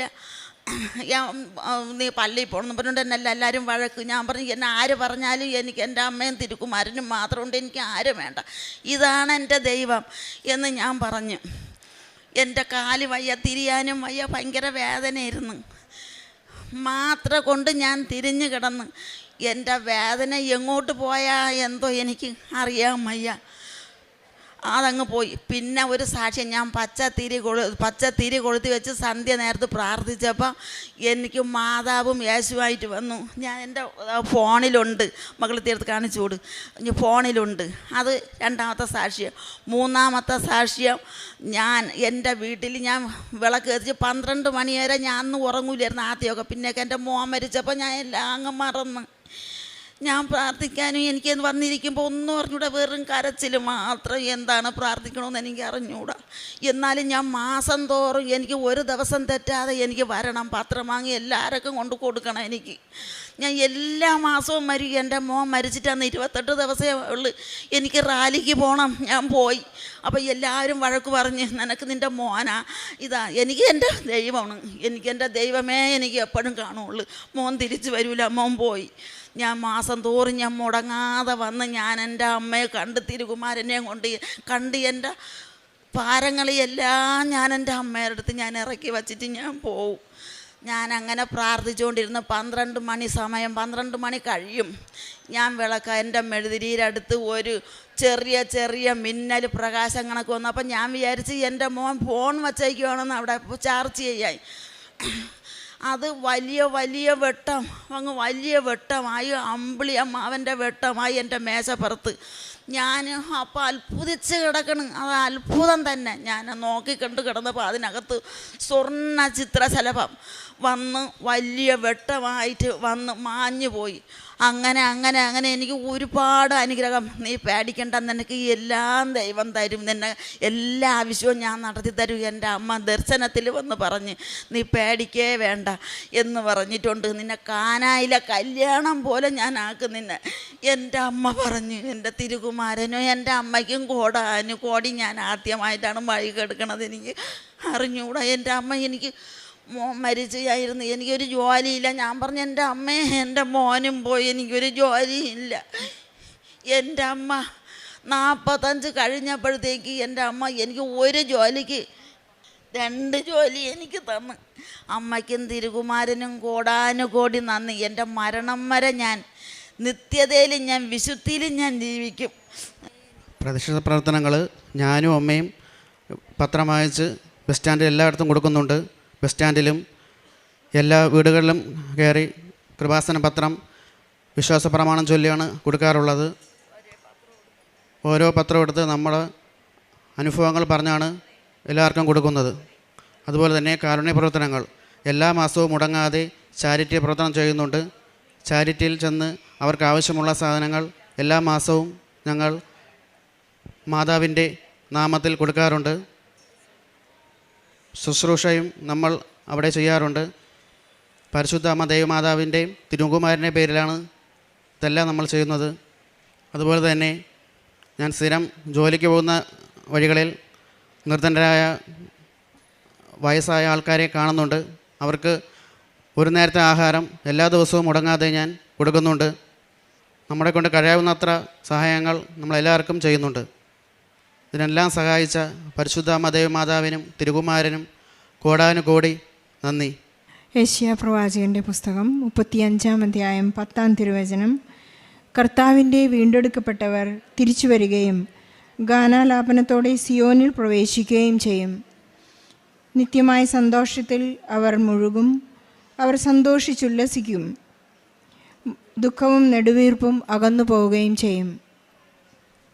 രതികുമാരി എന്ന അമ്മയും ഉണ്ണികൃഷ്ണൻ എന്ന അവരുടെ മകനും പ്രത്യക്ഷീകരണ സാക്ഷികളായി പരിശുദ്ധ അമ്മയുടെ ഈ കൃപാസനാൽത്താരയിൽ വന്ന് സാക്ഷ്യം പറയുന്നത്, അവരുടെ ജീവിത ദുഃഖത്തിൻ്റെ സമയത്ത് മകൻ നഷ്ടപ്പെട്ടതിലുണ്ടായ ഒരു വലിയ ദുഃഖത്തിൽ നിന്ന് പരിശുദ്ധ അമ്മയുടെ മധ്യസ്ഥതയിൽ ഉടമ്പടി പുതുക്കി അവർ ജീവിച്ചുകൊണ്ടിരുന്നപ്പോൾ അവരുടെ ജീവിതത്തിലുണ്ടായ ഈശോ അവർക്ക് വേണ്ടി ചെയ്തു കൊടുത്ത വലിയ അത്ഭുതങ്ങളുടെ കണക്കുകളാണ് അവർ സ്ഥിരീകരണ സമയത്ത് ഒരുപാട് പറഞ്ഞുകൊണ്ടിരുന്നത്. അതിൽ പ്രധാനപ്പെട്ടതാണ് അവർക്ക് യാതൊരു വഴിയുമില്ലാതിരുന്നു. അവരുടെ മരണപ്പെട്ട മകൻ്റെ പേരിലുണ്ടായിരുന്ന ഒരു കാറ് വിൽക്കുന്നതിനായിട്ട് വലിയ ബുദ്ധിമുട്ടായിരുന്നു. ഇവിടെ നിന്ന് ഉടമ്പടി പുതുക്കി പോയതിൻ്റെ 3-ാം ദിവസം അവർ ഇവിടെ നിന്ന് കൊണ്ടുപോയ നേർച്ച വസ്തുക്കൾ വിശുദ്ധ ഉപ്പിട്ട് അവർ പ്രാർത്ഥിച്ചു. വളരെ പെട്ടെന്നായിരുന്നു ആ കാർ അവർക്ക് അവർ വിചാരിച്ചതിലും വളരെ മനോഹരമായി വളരെ പെട്ടെന്ന് അത് വിറ്റുപോകാനായിട്ട് സാധിച്ചു എന്ന് ഈ മക്കളിവിടെ സാക്ഷ്യപ്പെടുത്തുകയാണ്.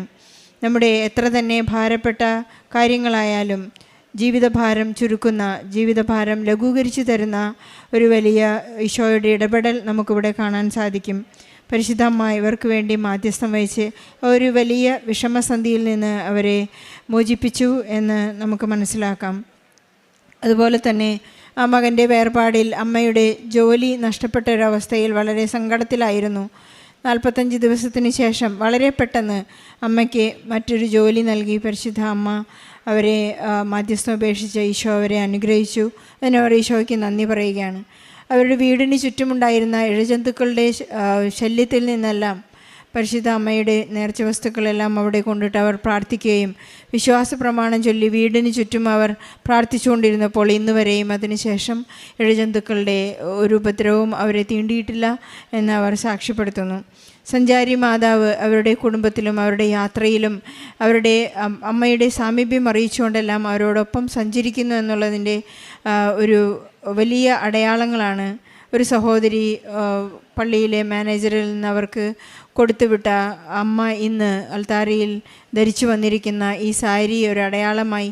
ആ സാരി ഉടുത്തുകൊണ്ട് തന്നെ അവർക്ക് മുഴുവനും ജപമാല റാലിയിൽ പങ്കെടുക്കുവാനായിട്ടുള്ള സാധ്യതയുണ്ടായി. അതൊരടയാളമായിരുന്നു. വളരെ വർഷങ്ങളായിട്ടുണ്ടായിരുന്ന അമ്മയുടെ കാലുവേദനയിൽ നിന്നുള്ള ഒരു സൗഖ്യമാണ്, സൗഖ്യത്തിൻ്റെ സാക്ഷ്യമാണ് അമ്മ അവിടെ അടയാളപ്പെടുത്തിയത്. അതുപോലെ തന്നെ തിരിയിൽ ഒരു തിരി കത്തുന്നതിൻ്റെ ഒരു ആവറേജ് വലിപ്പം നമുക്കറിയാം. പക്ഷേ അതിൽ അവരത് കാണിച്ചു തന്നത് ഒരു വലിയ ഒരു വട്ടത്തിലാണ്. ആ തിരുനാളം ഒരു അത്ഭുത പ്രതിഭാസം എന്നോണം അവരുടെ വീട്ടിൽ കത്തി നിൽക്കുന്ന ഒരു തിരി അവർ കാണിക്കുകയുണ്ടായി. അങ്ങനെ ഇതെല്ലാം പരിശുദ്ധ അമ്മ നമുക്ക് വേണ്ടി പ്രാർത്ഥിക്കുന്നു എന്നുള്ളതിൻ്റെ സാമീപ്യത്തിൻ്റെ അടയാളങ്ങളാണ്. അവരുടെ ജീവിതത്തിലുടനീളം ഇനി അവർക്ക് യേശുവാണ് അവരുടെ രക്ഷകനും നാഥനുമെന്ന് അവരെപ്പോഴും ഏറ്റുപറയുകയാണ്. അവരുടെ പത്രം കൊടുക്കുമ്പോഴും ഈശോയെ പ്രഖ്യാപിച്ചുകൊണ്ട് ഈശോ നാഥനാണ്, രക്ഷകനാണെന്ന് ഏറ്റുപറഞ്ഞുകൊണ്ടാണ് അവരുടെ വിശ്വാസ ജീവിതം അവർ നയിച്ചുകൊണ്ടിരിക്കുന്നത്. ഈശോ നൽകിയ എല്ലാ അനുഗ്രഹങ്ങൾക്കും നന്മകൾക്കും പരിശുദ്ധ അമ്മയുടെ മാധ്യസ്ഥത്തിനും ഈശോയ്ക്കും പരിശുദ്ധ അമ്മയ്ക്കും നന്ദി പറഞ്ഞുകൊണ്ട് നല്ല ഒരു കയ്യടിയോടെ ഈ സാക്ഷ്യം നമുക്ക്. പേര് ജോസ്ന, ഞാൻ ചങ്ങനാശ്ശേരിയിൽ നിന്ന് വരുന്നു. ചങ്ങനാശ്ശേരി മെട്രോപൊളിറ്റൻ പള്ളി ഇടവ അംഗമാണ്. ഞാനിപ്പോൾ ജർമ്മനിയിൽ നേഴ്സായിട്ട് ജോലി ചെയ്യുന്നു. ഞാൻ 16/5/2023 ആദ്യമായി ഉടമ്പടി എടുത്തത്. ഈശോയും പരിശുദ്ധ അമ്മയുടെ മാധ്യസ്ഥാൽ എനിക്ക് ധാരാളം അനുഗ്രഹങ്ങൾ ലഭിച്ചിട്ടുണ്ട്. ഇത് എൻ്റെ രണ്ടാമത്തെ സാക്ഷ്യമാണ്. ഞാൻ ജർമ്മനിയിൽ പോകുന്നതിന് മുൻപായി ഇവിടെ വന്ന് 2 ദിവസം മുൻപ് ഇവിടെ വന്ന് എൻ്റെ 4ാമത്തെ ഉടമ്പടി പുതുക്കി. അന്ന് എനിക്ക് അച്ഛനെ കാണുവാൻ സാധിച്ചു. അന്ന് എൻ്റെ ഉടമ്പടിയിൽ ഞാൻ വെച്ച നിയോഗങ്ങൾ എല്ലാം തന്നെ എനിക്ക് സാധിച്ചു കിട്ടി. ഞാൻ ആദ്യമായി വെച്ച നിയോഗം പരിശുദ്ധാത്മാഭിഷേകത്തിനായിരുന്നു. കാരണം ജർമ്മൻ എന്ന് പറഞ്ഞൊരു ലാംഗ്വേജ് നമ്മൾ പരീക്ഷയ്ക്ക് വേണ്ടി മാത്രം പഠിച്ചെടുക്കുന്നൊരു ലാംഗ്വേജാണ്. ഇപ്പം നമ്മൾ അവിടെ ചെന്നാലും അവർ പറയുന്ന കാര്യങ്ങൾ നമുക്ക് മനസ്സിലാകണം, നമുക്ക് തിരിച്ച് സംസാരിക്കാൻ സാധിക്കണം. അതെനിക്ക് നല്ല പേടിയുണ്ടായിരുന്നു. പക്ഷേ പരിശുദ്ധ അമ്മയുടെ അനുഗ്രഹത്താൽ പരിശുദ്ധാത്മാഭിഷേകത്താലും എനിക്ക് പ്രത്യേകിച്ച് ബുദ്ധിമുട്ടുകളൊന്നും കൂടാതെ തന്നെ എനിക്ക് എല്ലാ കാര്യങ്ങളും കൈകാര്യം ചെയ്യുവാൻ സാധിച്ചു. രണ്ടാമത് ഞാൻ വെച്ച നിയോഗം, ഞാനിവിടെ എല്ലാ ദിവസവും തന്നെ പള്ളിയിൽ പോകുമായിരുന്നു. ജർമ്മനിയിലുള്ള ആൾക്കാർക്ക് അറിയായിരിക്കും, അവിടെ ജർമ്മനിയിൽ മിക്ക പള്ളികളിലും മാസത്തിലൊന്ന് അല്ലെങ്കിൽ ആഴ്ചയിലൊന്ന് മാത്രമായിരിക്കും കുർബാന ഉണ്ടായിരിക്കുക. പക്ഷെ ഞാൻ വെച്ച് പ്രാർത്ഥിച്ചത്, മാതാവേ എനിക്കെന്നും പള്ളിയിൽ പോകാൻ സാധിക്കണം, വിശുദ്ധ കുർബാന സ്വീകരിക്കുവാനും സാധിക്കണം എന്നായിരുന്നു ഞാൻ പ്രാർത്ഥിച്ചത്. അതേപോലെ തന്നെ ഞാൻ ചെന്ന ഹോസ്പിറ്റലിൽ തന്നെ പള്ളിയുണ്ട്. ആ പള്ളി ഞാൻ വർക്ക് ചെയ്യുന്ന അതേ ഫ്ലോറിൽ തന്നെ ആയിരുന്നു ആ പള്ളി ഉണ്ടായിരുന്നത്. ഞാൻ താമസിക്കുന്ന വീടിനടുത്തും ഒരു പള്ളിയുണ്ട്. അവിടെ രാവിലെയും വൈകിട്ടും കുർബാനയുണ്ട്. എനിക്ക് മോർണിംഗ് ഡ്യൂട്ടി ആണെങ്കിൽ എനിക്ക് വൈകിട്ട് പള്ളിയിൽ പോകാൻ സാധിക്കും, ഈവനിങ് ആണെങ്കിൽ രാവിലെ പള്ളിയിൽ പോകാൻ സാധിക്കും. അതുപോലെ തന്നെ ഞങ്ങൾക്ക് എല്ലാ മാസവും 4ാമത്തെ ആഴ്ച മലയാളം കുർബാനയുണ്ട്. അതുവഴി ഞങ്ങൾക്ക് കുമ്പസാരിക്കുവാനും സാധിക്കുമായിരുന്നു. അങ്ങനെ എൻ്റെ ഒരു ഏറ്റവും വലിയൊരു ആഗ്രഹം പരിശുദ്ധ അമ്മ വഴി എനിക്ക് സാധിച്ചു കിട്ടി. ഞാൻ 3ാമത്തെ എൻ്റെ നിയോഗം ഞാൻ വെച്ചത്, അവിടെ ചെന്ന് കഴിഞ്ഞ് ഞങ്ങൾക്ക് കെൻറ്റിൻസ് എക്സാം ഉണ്ട്. അത് അവിടുത്തെ ഒരു രജിസ്ട്രേഷൻ എക്സാമാണ്. ആ രജിസ്ട്രേഷൻ എക്സാം വളരെ ബുദ്ധിമുട്ടാണ് നമുക്ക് പഠിച്ചെടുക്കാൻ. നമുക്ക് ഒരുപാട് കാര്യങ്ങൾ പഠിക്കുവാനുണ്ട്. അതിനകത്തുനിന്ന് എവിടെ നിന്നാണ് എന്താണ് ചോദിക്കുന്നതെന്നൊന്നും നമുക്കറിയത്തില്ല. പക്ഷേ ഞാൻ എക്സാമിൻ്റെ സ്റ്റഡി ലീവ് വന്ന സമയത്തൊക്കെ ഞാൻ പരിശുദ്ധമ്മയുടെ മാധ്യസ്ഥം വെച്ച് പ്രാർത്ഥിക്കുമായിരുന്നു. ആ സമയത്തൊക്കെ ഞാൻ ഓൺലൈൻ ഉടമ്പടി എടുത്ത് ഞാൻ ഉടമ്പടിയിലുമായിരുന്നു. ഞാൻ പഠിച്ചിട്ട് ഞാൻ കിടക്കുന്ന സമയത്ത് ഞാൻ മാതാവിൻ്റെ രൂപം, ഇവിടുന്ന് വാങ്ങിച്ചൊരു രൂപം എൻ്റെ കയ്യിലുണ്ടായിരുന്നു. ആ രൂപം ഞാൻ എൻ്റെ ബുക്കിൻ്റെ മുകളിൽ ഞാൻ വെക്കും. എന്നിട്ട് കിടക്കാൻ നേരത്ത് ഞാൻ മാതാവിനോട് പറയും, മാതാവേ എന്നെക്കൊണ്ട് പറ്റുന്ന പോലെ ഞാൻ പഠിച്ചിട്ടുണ്ട്, ഇനി നീ എനിക്ക് വേണ്ടി പഠിക്കണം. എക്സാം സമയത്ത് ഞാൻ മറന്നു പോവുകയാണെങ്കിൽ നീ എനിക്ക് വേണ്ടി ഓർമ്മിപ്പിച്ച് തരണേ എന്ന് ഞാൻ പ്രാർത്ഥിക്കുമായിരുന്നു. അതേപോലെ തന്നെ എൻ്റെ എക്സാമിൻ്റെ 2 ദിവസം മുന്നേ ഞാനിങ്ങനെ പഠിച്ചുകൊണ്ടിരുന്നപ്പോൾ എൻ്റെ മനസ്സിൽ ഒരു 2 ഡിസീസ് കണ്ടീഷൻ തോന്നി. ഞാനത് മാതാവിൻ്റെ രൂപത്തിൽ എഴുതി വെച്ചു. എന്നിട്ട് ഞാൻ പ്രാർത്ഥിക്കുമായിരുന്നു, മാതാവേ ഇതെനിക്ക് നീ തോന്നിപ്പിച്ച ഡിസീസ് കണ്ടീഷനാണെങ്കിൽ ഇത് തന്നെ എനിക്ക് എക്സാമിന് ചോദിക്കണമേ എന്ന് ഞാൻ പ്രാർത്ഥിക്കുമായിരുന്നു. അതുപോലെ തന്നെ ഞാൻ എന്താണോ എഴുതി വെച്ചത് അതേ ഡിസീസ് കണ്ടീഷനായിരുന്നു എനിക്ക് എൻ്റെ എക്സാമിന് മാതാവ് തന്നത്. അതുപോലെ തന്നെ ഞാൻ എൻ്റെ മനസ്സിലെപ്പോഴും പ്രാർത്ഥിക്കുമ്പോഴൊക്കെ ഒരു 4 എന്നൊരു നമ്പർ എനിക്ക് തോന്നുമായിരുന്നു. അപ്പോൾ ഞാനത് എൻ്റെ കൂടെ തന്നെ എക്സാം എഴുതുന്നൊരു കൂട്ടുകാരിക്ക് ഞാൻ അയച്ചു കൊടുത്തു. 4 എഴുതി അവൾക്ക് ഞാൻ ടൈപ്പ് ചെയ്ത് അയച്ചു. അപ്പോൾ എന്നോട് ചോദിച്ചു എന്താണെന്ന് ചോദിച്ചു. പക്ഷേ ഞാൻ അവൾക്ക് റിപ്ലൈ ഒന്നും കൊടുത്തില്ല. പക്ഷേ എൻ്റെ മനസ്സിൽ തോന്നിയത് 4 പേര് എന്നുള്ളതായിരുന്നു. അതുപോലെ തന്നെ ഞങ്ങളുടെ എക്സാമിൻ്റെ റിസൾട്ട് വന്നതിൽ ഞങ്ങൾ എക്സാം എഴുതിയതിൽ 4 പേര് മാത്രമായിരുന്നു പാസ്സായത്. അതുപോലെ തന്നെ എക്സാമിൻ്റെ തലേ ദിവസം ഞാൻ പഠിക്കുന്ന സ്കൂളിൽ പോയി ഞാൻ മാതാവിൻ്റെ ഉടമ്പടി തൈലവും ഉടമ്പടി ഉപ്പും ഞങ്ങളുടെ കോളേജിൻ്റെ വാതുക്കെ പോയി ഉടമ്പടി തൈലം കൊണ്ട് കുരിശ് വെച്ച് പ്രാർത്ഥിക്കുകയും ഉടമ്പടി ഉപ്പിട്ട് പ്രാർത്ഥിക്കുകയും ഞാൻ ചെയ്തിരുന്നു. അത് മാതാവിൻ്റെ പ്രത്യേക അനുഗ്രഹത്താൽ എനിക്ക് കണ്ടിന്യൂസ് എക്സാം ആദ്യത്തെ അറ്റംപ്റ്റിൽ തന്നെ പാസ്സാകുവാൻ സാധിച്ചു. പിന്നെ ഞാൻ 4ാമത് വെച്ച നിയോഗം, ഞാൻ ഇവിടുന്ന് പോകുന്നതിന് മുൻപ് എനിക്ക് ചിക്കൻ ഗുനിയയും ഡെങ്കുവും ഒരുമിച്ച് വന്ന് എനിക്ക് ഫുൾ ബോഡി പെയിൻ ആയിരുന്നു. നല്ല നടുവേദന ഉണ്ടായിരുന്നു, കൈക്കെല്ലാം നീരായിരുന്നു. എൻ്റെ കൈ കൊണ്ട് ഒരു സാധനം പോലും എനിക്ക് എടുക്കാൻ മേലാത്തൊരവസ്ഥയായിരുന്നു. ഞാൻ തന്നെയായിരുന്നു ജർമ്മനി പോയത്. അപ്പോൾ എനിക്ക് ഏകദേശം 40 കിലോ എനിക്ക് വെയിറ്റ് കൊണ്ടുപോയിരുന്നു. അപ്പോൾ അത്രയും വെയിറ്റ് ഞാൻ തന്നെ കൊണ്ടുപോകണം. എനിക്ക് എയർപോർട്ടിൽ ചെന്നിട്ട് സാധനങ്ങൾ പോലും എനിക്ക് ഒന്നും എടുക്കാൻ പറ്റുന്നില്ലായിരുന്നു. അപ്പം ഞാൻ ഇവിടെ വന്ന് തലേദിവസം അച്ഛൻ്റെ അനുഗ്രഹം വാങ്ങാനായിട്ട് ഞാൻ വന്നിരുന്നു. അപ്പം അച്ഛൻ്റെ ഞാൻ എൻ്റെ ഫ്ലൈറ്റ് ടിക്കറ്റും കാര്യങ്ങളും എല്ലാം കൊടുത്തു. അച്ഛനത് മാതാവിൻ്റെ അടുക്കൽ കൊണ്ട് പ്രാർത്ഥിപ്പിച്ച് തിരിച്ച് വന്നതിന് ശേഷം, പക്ഷേ അതിനകത്ത് നമ്മൾ NRI പുറത്തു പോകുന്ന കാരണം എന്നോട് പ്രത്യേകം പറഞ്ഞിരുന്നു, നിങ്ങളുടെ പേഴ്സണലായിട്ടുള്ള മറ്റു കാര്യങ്ങളൊന്നും പറയരുതെന്ന് പറഞ്ഞ കാരണം എൻ്റെ ഈ ബോഡി പെയിൻ്റെ കാര്യമോ നടുവിൻ്റെ വേദനയുടെ കാര്യമോ ഒന്നും ഞാൻ അച്ഛൻ്റെ അടുത്ത് പറഞ്ഞില്ല. പക്ഷേ എൻ്റെ ഫ്ലൈറ്റ് ടിക്കറ്റ് അച്ഛൻ മാതാവിൻ്റെ അടുത്ത് കൊണ്ട് പ്രാർത്ഥിപ്പിച്ച് തിരിച്ച് വന്നതിന് ശേഷം അച്ഛൻ എന്നോട് ഇങ്ങോട്ട് ചോദിച്ചു, നിനക്ക് ശാരീരികമായ എന്തെങ്കിലും അസ്വസ്ഥതകളുണ്ടോ എന്ന് എന്നോട് ചോദിച്ചു. അപ്പോൾ ഞാൻ പറഞ്ഞു, അച്ഛാ എനിക്ക് നടുവേദനയുണ്ട്, ഇങ്ങനെ എനിക്ക് ചിക്കൻ ഗുനിയയും ഡെങ്കുവും കഴിഞ്ഞതാണ്. അപ്പോൾ ഒരു 2 ആഴ്ചയോളമായിട്ട് ഞാൻ റിംഗ് ട്യൂബിലാണ് ഇരുന്നിരുന്നത്. കസേരയിൽ ഇരിക്കുമ്പോഴൊക്കെ ഞാൻ റിംഗ് ട്യൂബ് വെച്ച് അങ്ങനെയായിരുന്നു ഞാൻ ഇരുന്നിരുന്നത്. അപ്പോൾ അച്ഛൻ എനിക്ക് തൈലം തന്ന് പ്രാർത്ഥിച്ചു, എനിക്കൊരു കാശുരൂപം തന്നു. അതിനുശേഷം ഞാൻ ഇവിടുന്ന് ഫ്ലൈറ്റിൽ കയറി പോയപ്പോഴും ഫ്ലൈറ്റിൽ പോലും ഞാൻ റിംഗ് ട്യൂബ് ഉപയോഗിച്ചാണ് ഞാൻ ഇരുന്ന് ഫ്ലൈറ്റ് യാത്ര ചെയ്തത്. അപ്പോൾ അവിടെ ചെന്ന് കഴിഞ്ഞ് ഡ്യൂട്ടിക്ക് കയറിയപ്പോൾ എനിക്ക് നല്ല പേടിയായിരുന്നു, നല്ല ബാക്ക് പെയിൻ ആയിരുന്നു, കൈവേദന. പക്ഷെ അവിടെ ചെന്ന് ഞാൻ അച്ഛൻ തന്ന കാശുരൂപം ഒരു കറുത്ത ചരടെ കെട്ടി എൻ്റെ അരയെ കെട്ടി എന്നിട്ട് ഞാൻ പ്രാർത്ഥിക്കുമായിരുന്നു, മാതാവേ നീ എൻ്റെ കൂടെ ഉണ്ടാവണം, നടുവേദന വരൽ. കാരണം ഈ ഒരു പ്രൊഫഷനിൽ നമ്മൾ രോഗികളെ തിരിക്കുകയും മറിക്കുകയും ചെയ്യുമ്പോൾ എന്തായാലും നമുക്ക് നടുവിന് വേദന വരും. പക്ഷേ മാതാവിൻ്റെ പ്രത്യേക അനുഗ്രഹത്താൽ എനിക്ക് പ്രത്യേകമായ വേദനകളോ കൈയുടെ വേദനയൊക്കെ എങ്ങനെ പോയെന്ന് തന്നെ എനിക്കറിയത്തില്ല. അത്രയും ലഗേജ് ഞാൻ കൊണ്ടുപോയി എങ്കിലും അവിടെ ചെന്നിട്ട് എനിക്ക് അതിൻ്റേതായ ഒരു ബുദ്ധിമുട്ടും എനിക്ക് തോന്നിയില്ല. ഒരു ബുദ്ധിമുട്ടും കൂടാതെ മാതാവിൻ്റെ സംരക്ഷണത്താൽ എനിക്ക് സുഖമായി യാത്ര ചെയ്ത് അവിടെ എത്തിച്ചേരുവാൻ സാധിച്ചു. ഇവിടുന്ന് ഞാൻ ജർമ്മനി ചെന്ന് കഴിഞ്ഞ് ഒരിക്കലും എൻ്റെ ഫോൺ ട്രെയിനിൽ മിസ്സായിപ്പോയി. അപ്പോൾ അവിടെ ട്രെയിനിലൊക്കെ ഒരു ഫോൺ മിസ്സായി പോകാമെന്ന് പറഞ്ഞ് ഒരിക്കലും നമുക്ക് തിരിച്ച് കിട്ടില്ലത്. പക്ഷെ ഞാനപ്പോൾ അത് ഫോൺ വീട്ടിൽ തിരിച്ചെത്തിയപ്പോഴാണ് എൻ്റെ ഫോൺ കയ്യിലില്ല, മിസ്സായി പോയെന്ന് ഞാൻ മനസ്സിലാക്കിയത്. അപ്പം ഞാൻ പ്രത്യേകിച്ച് അമ്മയും മാതാവ് അമ്മയുടെ പ്രത്യക്ഷീകരണത്തിന് സ്ഥിരം സാക്ഷിയായി എന്നെ ഉയർത്തണമേ എന്ന് ഞാൻ മനസ്സിൽ കുറേ പ്രാവശ്യം ഉരുവിട്ട് പ്രാർത്ഥിച്ചു. പിന്നെ ഞാൻ മാതാവിനോട് പറഞ്ഞു, അമ്മേ എൻ്റെ ഫോൺ എനിക്ക് തിരിച്ച് കിട്ടുവാണെങ്കിൽ ഞാൻ ഇവിടെ വന്ന് സാക്ഷ്യം പറഞ്ഞേക്കാമെന്ന് നേർന്നിരുന്നു. അതുപോലെ തന്നെ ഒരു 3/4 മണിക്കൂർ എടുത്തില്ല. അതിന് മുൻപേ തന്നെ എൻ്റെ ഒരു കൂട്ടുകാരത്തി എൻ്റെ ഫോണിലേക്ക് വിളിച്ചു. അപ്പോൾ ആരോ ഒരാൾ ഫോൺ എടുത്തു കഴിഞ്ഞ് അവർ ഇന്ന സ്ഥലത്ത് ചെല്ലാൻ പറഞ്ഞു. അപ്പം ഞാൻ അവിടെ ചെല്ലുന്നതിന് മുന്നേ തന്നെ എൻ്റെ കൂട്ടുകാരത്തെ അവിടെ ചെന്നിരുന്നു. അപ്പം ഞാൻ ഇരുന്ന സീറ്റിൽ ഞാൻ വീടിൻ്റെ താക്കോൽ എടുക്കാനായിട്ട് കയ്യിലിരുന്ന ഫോൺ ആ സീറ്റിൽ വെച്ചിട്ടാണ് ഞാൻ ബാഗിൽ നിന്ന് താക്കോൽ എടുത്തത്. എന്നിട്ട് ഞാൻ തിരിച്ച് ഫോൺ എടുക്കാൻ മറന്നുപോയി. പക്ഷേ അവൾ വിളിച്ചപ്പോഴത്തേനും ആ ട്രെയിനിൻ്റെ ഓടിക്കുന്ന ആളായിരുന്നു ഫോൺ എടുത്തത്. അപ്പോൾ അവരെന്നിട്ട് പറഞ്ഞു, ആ സീറ്റിൽ ഞാൻ കഴിഞ്ഞിരിക്കാൻ വന്ന ആൾക്ക് ഈ ഫോൺ കിട്ടി. അവർ മാതാവിൻ്റെ കൃപ ഒന്നുകൊണ്ടും മാത്രമാണ്, അല്ലെങ്കിൽ ഒരിക്കലും ഒരു ഫോണൊന്നും നഷ്ടപ്പെട്ടു പോയാൽ ഒരിക്കലും തിരിച്ചു കിട്ടുന്നതല്ല. അവർ അതെടുത്ത് അത് ട്രെയിൻ ഓടിക്കുന്ന ആടകയെ കൊടുത്തു. ഒരു 3/4 മണിക്കൂറിനുള്ളിൽ തന്നെ എനിക്ക് എൻ്റെ ഫോൺ എൻ്റെ കയ്യിൽ തിരിച്ചു കിട്ടി. അത് കഴിഞ്ഞ് ഞാൻ എൻ്റെ കണ്ടിന്യൂസ് എക്സാം കഴിഞ്ഞിട്ട് അവിടെ നമ്മൾ വിസ പുതുക്കണം. വിസ പുതുക്കുന്നതിൻ്റെ സമയത്ത് എനിക്ക് താമസം നേരിട്ട് എനിക്ക് ജോലി ഇല്ലാത്തൊരവസ്ഥയായിപ്പോയി. അപ്പോൾ ജോലി ചെയ്യാൻ പാടില്ല, വിസ ഇല്ലാണ്ട് നമുക്ക് അവിടെ ജോലി ചെയ്യാൻ പറ്റത്തില്ല. അപ്പം ഞാൻ ശരിക്കും ജോലിക്ക് കയറേണ്ട ദിവസം കഴിഞ്ഞ് കഴിഞ്ഞപ്പോഴത്തേനും ഞാൻ രാവിലെ കുർബാന കഴിഞ്ഞ് ഞാൻ വീട്ടിൽ വരാതെ നേരിട്ട് വിസ ഓഫീസിൽ പോകും. അവിടെ ചെന്ന് കുറേ പ്രാവശ്യം വിശ്വാസ പ്രമാണം ചൊല്ലി ഉടമ്പടി ഉപ്പും ആ വിസ ഓഫീസിൻ്റെ പരിസരത്തെല്ലാം ഉടമ്പടി ഉപ്പ് കിട്ടും. വിസ ഓഫീസിൻ്റെ വാതിക്കയിൽ ഉടമ്പടി തൈലം കൊണ്ട് കുരിശും വരച്ച് ഞാൻ പ്രാർത്ഥിച്ചു. 2ാമത്തെ ദിവസവും ഞാൻ ഇതേപോലെ തന്നെ പോയി ഞാൻ തിരിച്ച് വീട്ടിൽ വന്നപ്പം ഫോൺ ചാർജ് ചെയ്യാൻ എടുത്തപ്പോൾ എൻ്റെ ഫോണിലൊരു മെയിൽ വന്ന് കിടപ്പുണ്ട്.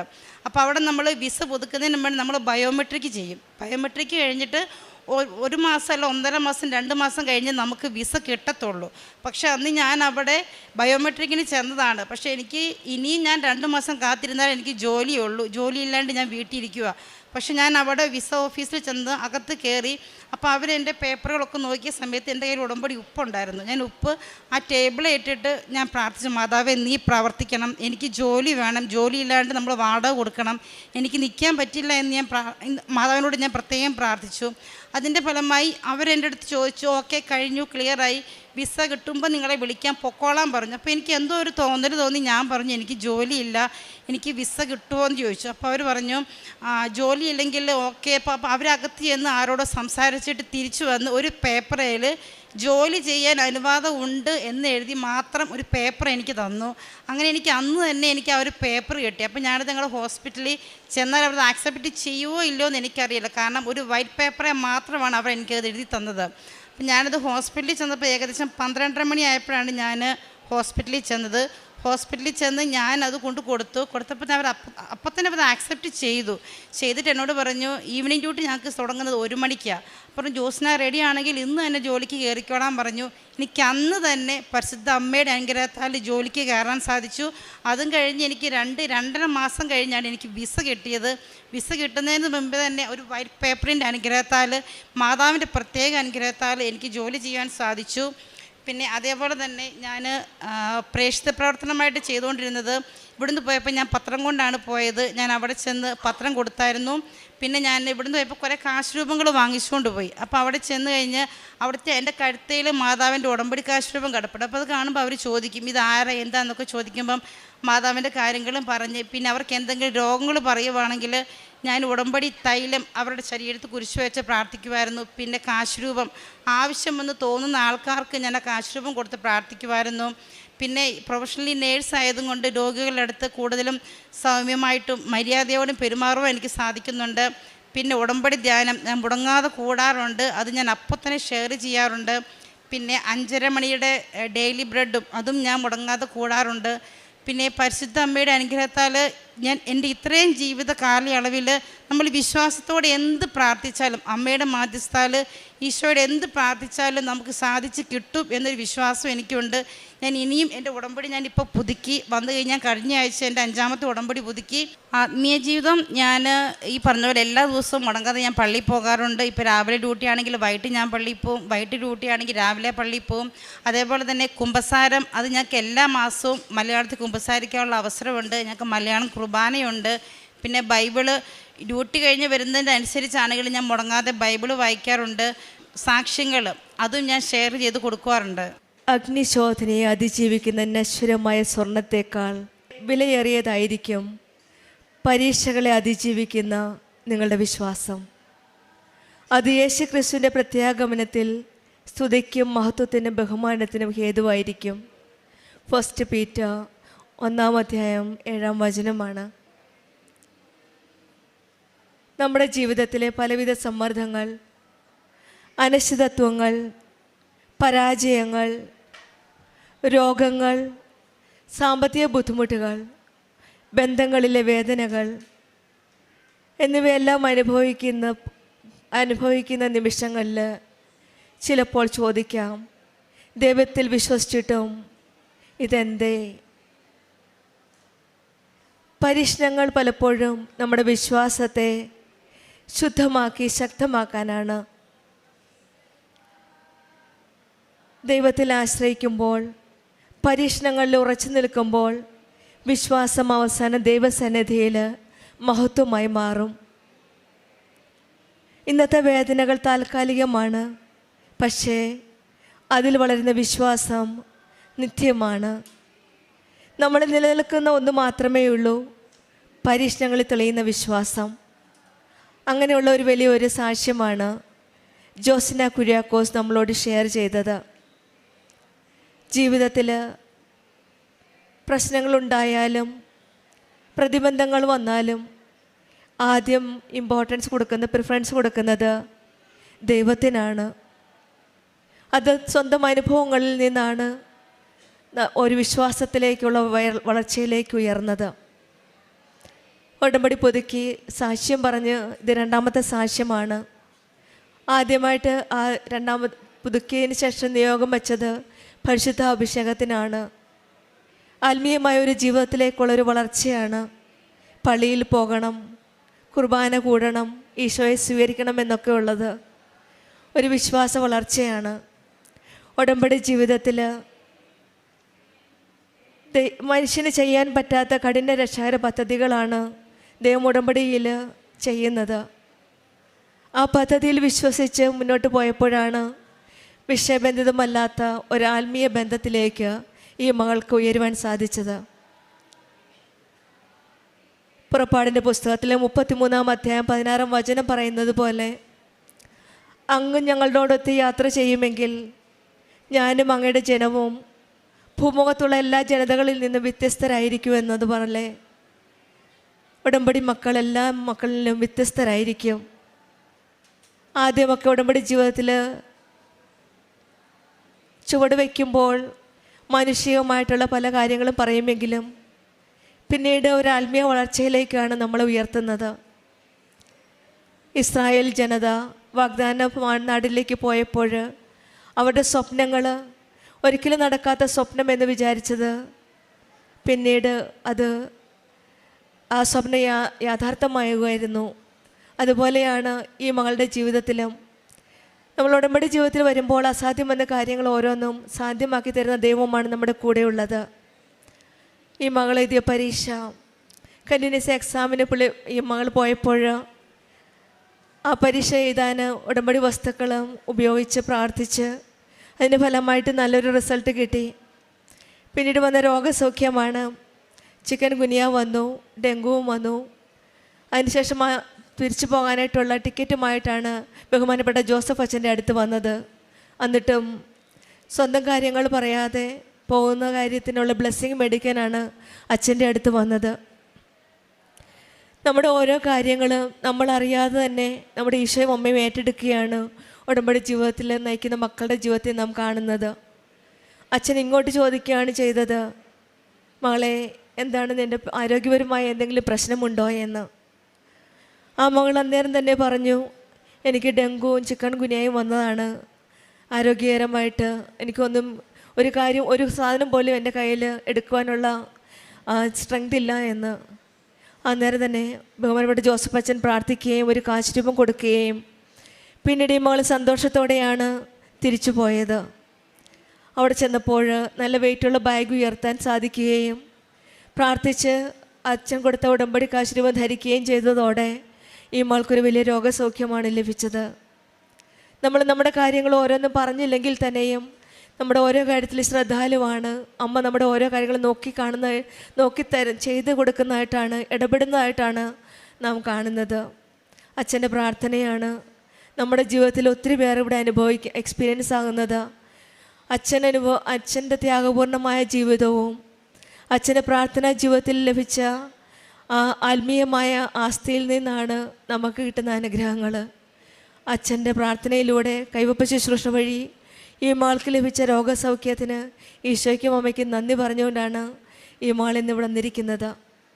പിന്നീട് ജർമ്മനിയിലൊക്കെ ഒരു ട്രെയിനിൽ വെച്ച് മൊബൈൽ കാണാതെ പോയാൽ അത് കിട്ടാൻ വളരെ പ്രയാസമാണ്.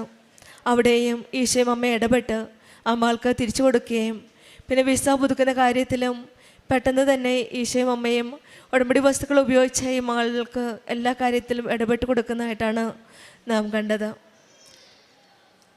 ഉടമ്പടി ജീവിതത്തിൽ ദൈവത്തിൻ്റെ കൂടെ വരവ് ഉറപ്പുവരുത്തുന്ന ഒരു ജീവിതമാണ് നാം നയിക്കുന്നത്. ഉടമ്പടി ഒരു വാഗ്ദാനമാണ്. ഞാൻ നിൻ്റെ കൂടെ വരികയും നിനക്ക് ആശ്വാസം നൽകുകയും ചെയ്യുന്ന ഒരു ദൈവമാണ് നമ്മുടെ കൂടെയുള്ളതെന്നാണ് പുറപ്പാട് പുസ്തകം 33 നാം വായിച്ചത്. നമ്മുടെ കൂടെ നിൽക്കുന്ന ദൈവം, നമ്മുടെ കരം പിടിച്ച് മുന്നോട്ട് നയിക്കുന്ന ഒരു ദൈവമാണ് നമ്മുടെ കൂടെയുള്ളത്. ഇന്നത്തെ വേദനകൾ ഓരോന്നും താൽക്കാലികമായെങ്കിലും നമ്മളൊരു നിത്യജീവിതത്തിലേക്കുള്ള ഒരു ജീവിതമാണ് ഉടമ്പടി ജീവിതത്തിൽ നാം നയിക്കുന്നത്. നമ്മൾ നിലനിൽക്കുന്ന ഒന്ന് മാത്രമേ ഉള്ളൂ, അത് നമ്മുടെ വിശ്വാസമാണ്. പരിശുദ്ധ കൃപാസനം അമ്മ വേദനയിലൂടെ മഹത്വത്തിലേക്ക് വിശ്വാസത്തിലേക്ക് നയിക്കുന്ന ഒരമ്മയാണ് നമ്മുടെ കൂടെയുള്ളത്. ആ അമ്മയുടെ കരം പിടിച്ച് നമുക്ക് നമ്മുടെ ഉടമ്പടി ജീവിതം ഭക്തിയോടെ മുന്നോട്ട് നയിക്കാം.